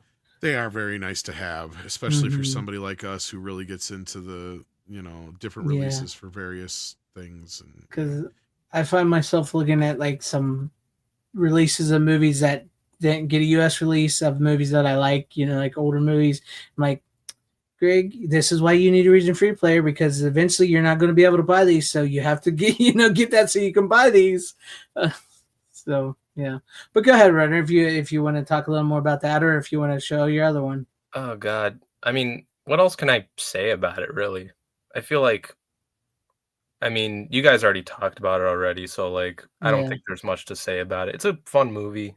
It's definitely, like you said, it's like one of the more rewatchable ones. And yeah, it's a fun movie. It's nothing huge. It's not gonna save the MCU, obviously. No, Far from it. It's just a fun one-off. If they would have released this after Spider-Man, if like this was the next movie after Spider-Man: No Way Home, then people probably would have been like, MCU is saved, But well, it's not. I really don't give, like I said, I don't give a shit what happens after this movie at all. What they do with the characters in this movie, I don't care if they bring Hugh Jackman back for another 5 movies. I'm good. This movie was good. It's a nice little capper for me. I mean, I agree to a point. Like personally, it's like, I mean, I'm gonna compare like where Marvel's at to Star Wars, I think they have a better shot of getting something right. I'm not saying they will, but they're in a better spot in comparison to like Star Wars, where it's like I don't think Star Wars can be saved at all. But yeah, but we'll see. I'm not really excited for any upcoming. Even Marvel MCU can't really stuff. be fixed without some sort of reset, which is kind of still an I admission of agree, failure, but I'm just saying like they could possibly turn things around. I don't know though. I'm not saying that I'm excited for anything that they got going, but like, I mean, if word of mouth is good, then maybe I'll give certain things a chance. But then like some of the next ones coming out, like what is it, Captain America, which is in their like fifth reshoots, and Thunderbolts. It's like I don't care about those. Yeah. You know what I mean? Like I can live without watching those. You know what I mean? Yeah. So yeah. It's like most things, like at least what they got going on now, it's like moving forward, like I don't really care for unless something comes around and I'm like, oh, maybe I will give this a shot, like Deadpool and Wolverine. Yeah. But I'll go to my next pick. I don't know if any of you guys have seen these movies. Maybe you have. I know you've probably heard of the director. The Before trilogy. Nope. I've heard of Richard Richard Linklater. Linklater. Yeah, but I've I know of it, but I've never seen it. Yeah. Yeah, I've never seen it. Okay. Your film school is showing, Runner. I know. Listen, I was recommended these movies from a friend of mine like over a year ago, and I finally checked them out. I think they're pretty damn good movies. And Richard Linklater slowly becoming one of my favorite directors, I think. Film school kids. I know. But I got it from the Criterion sale and stuff. Mm-hmm. But it's a decent trilogy. Like it's very like they are like romance films, but they're done in a way where it's like it was at least the first movie especially. I think the first two movies are like really great. Third one's good too, but I think the first one is like super well done, where it's like it's just like it comes off as a simple concept.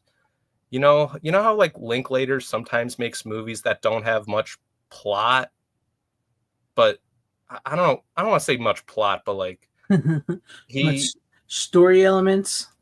Yeah, he has his own way of like storytelling where it's like you're in this journey with these characters and all that sort of stuff. Like he like kind of brings something new to like these types of films. They're surprisingly good. They're not the kinds of movies I would expect to like, but I do. And like, I don't know.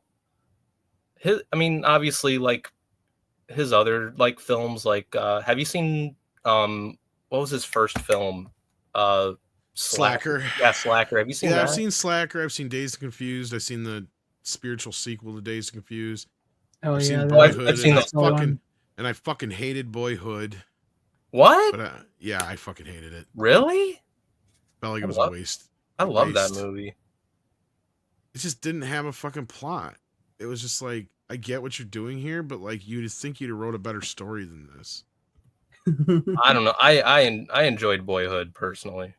I get it as far as like somebody thinking it's cool as far as the experiment of what it was, filming over like, whatever, however many years it was that he did it every few years. That was 12. Yeah. So I can't remember if he filmed every 3 years or 6 years or whatever it was, but like, yeah, it was just a matter of like, okay, yeah, it's a cool little experiment, but as a movie, it fails because it's fucking just boring as piss. I didn't think it was. Happens. I didn't think it was boring. I thought it was a interesting like work of like just how somebody's like growing up in their childhood and all that sort of stuff. Yeah, but I guess it just didn't have enough for me to. You still need some sort of like.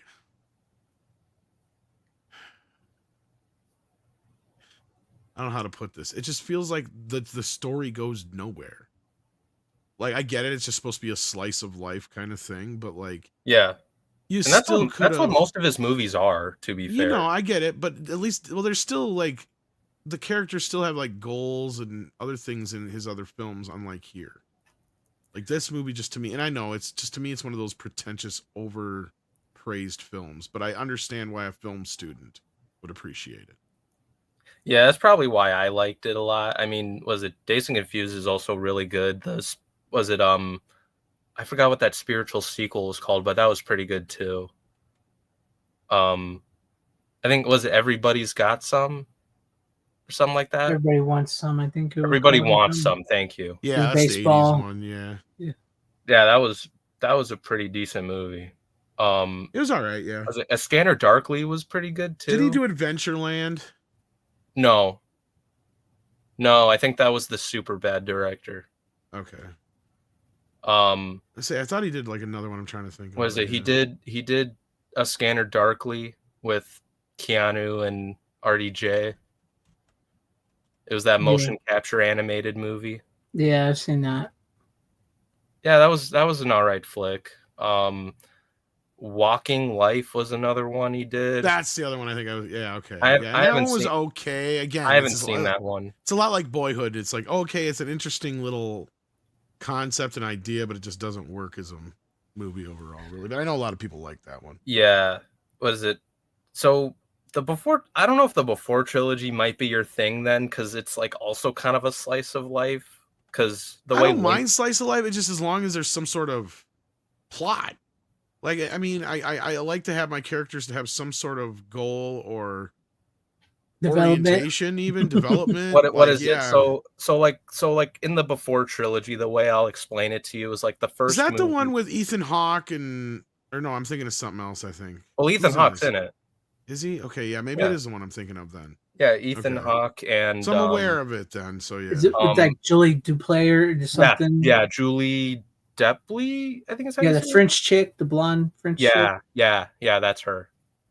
In the first movie, they meet in a train, and they like make eye contact, and then they just start talking. And Ethan Hawke's like, "Hey, I don't get on this plane until later tonight. I want to explore.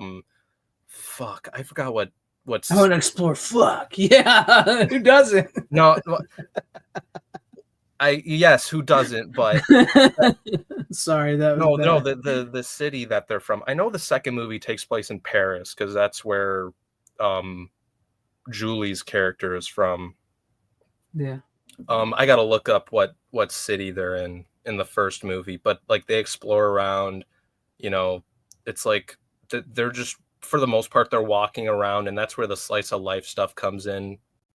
Is where they're just walking around having conversations and all that sort of stuff. So yeah, was it Before Sunrise? Okay, they meet on a train in Europe. So they're in Europe, and the second one takes place in Paris because Ethan Hawke's character writes this book about his experience in the first movie, and the reason why he writes the book is because he thought it would be a way for him to see her again because, you know, she leaves him in the end of the first movie. And in the third movie, they meet up again, and it's kind of like complicated at that point because like isn't Chris Rock in that one? I don't remember Chris Rock being in that one. I couldn't remember he was in one of these type of movies. So what was it? There's Before Sunrise is the first movie, Before Sunset is the second one, and Before Midnight is the third one. Okay. Well, go and continue. I'm thinking probably something different. And it's kind of like,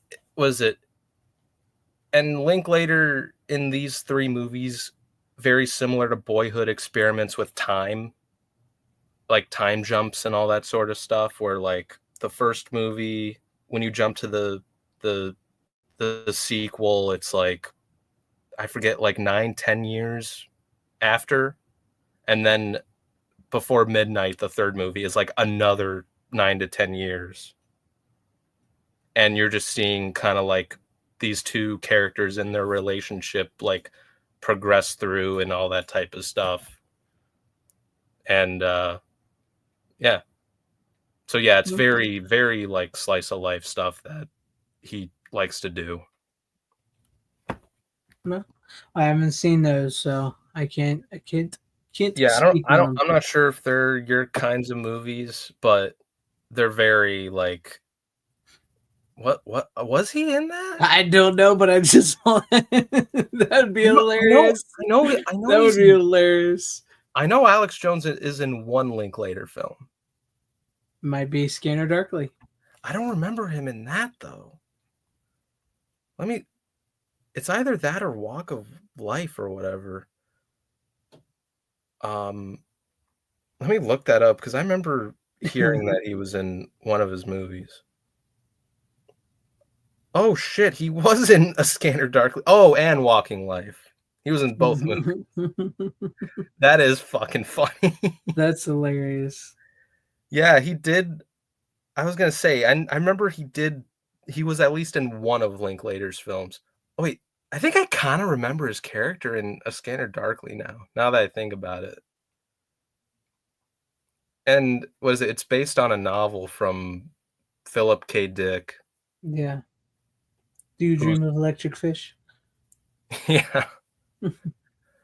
But yeah, they're good movies. I don't know if they're your kind of movies, but like they're Probably not my cut of tea, but it doesn't mean I wouldn't give them a chance. Yeah, I think they're decent films to study. I think there's a reason why people sort of praise them as like one of the better trilogies overall, and jokingly, and well, not jokingly, it's actually true.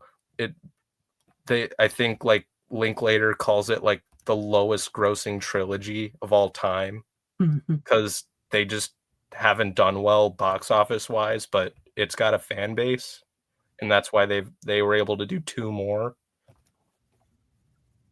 Right. So, and yeah, and it does have a very passionate fan base, and like a friend of like I said, a friend of mine like recommended these movies that I normally wouldn't be into, but they're pretty good.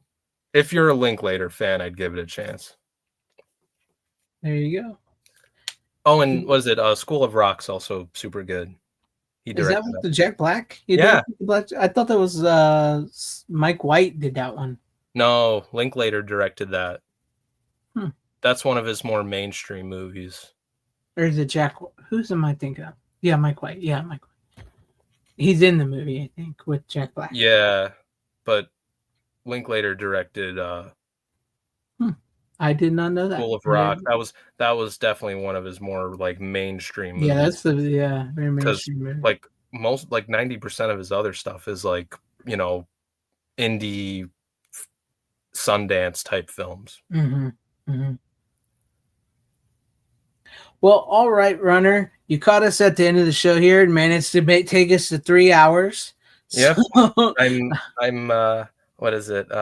You don't have to deal with Rook right now. You're dealing with me again, so hope that makes everything slightly better. Well, How has Rookie like not been around in a while? He has not been on the show for a good, I want to say 2 months. Fuck, really? Yeah, he had the subway pulled him in and had to make him work. I heard about that. I thought that was like at least like a month or less. So at least that's what he tells us, anyways. That's what he tells us. Oh man. He was here earlier. He was here in the beginning, but he didn't have movies. You fucking serious? He had the night off, but he hadn't watched any movies. So, like you get Rook in the beginning, and at the end you get. And I was like, that's never stopped you before. I've watched maybe this movie, but I'll talk about these other ones here that I'd never brought. Yeah. He's like, well, I watched it like 6 years ago. That's funny. But thanks for coming on in there at the end, Runner. It's good to see you again. Good to have you back on the show. Yeah, I'm on my Thanksgiving break now, so I thought I'd pop in if you guys were still alive. Nice. And we're just picking on you, Rookie. Don't take it personally. Yeah. We're Rookie's good, dude. The Mighty Ducks guy. Oh man, that's a classic. All the time. But I appreciate it, Runner. Appreciate it, Tom. Thank you guys for coming on to the show as always. And to everybody out in the chat, thank you all for hanging with us out in the chat, and everybody at home watching. Excuse me. Thank you guys for watching. I hope for all those that do celebrate, because I know we have multicultural people, Australians and UK, whatever you want to call them. I'm sorry if I'm offending you. Don't mean to. But Europeans, I should say, in the chat. So I know you don't all celebrate, but those who do celebrate, happy Thanksgiving. As always, you don't have to go home, but you can't stay here. Where's your other hand? Between two pillows. Those aren't pillows. Ah!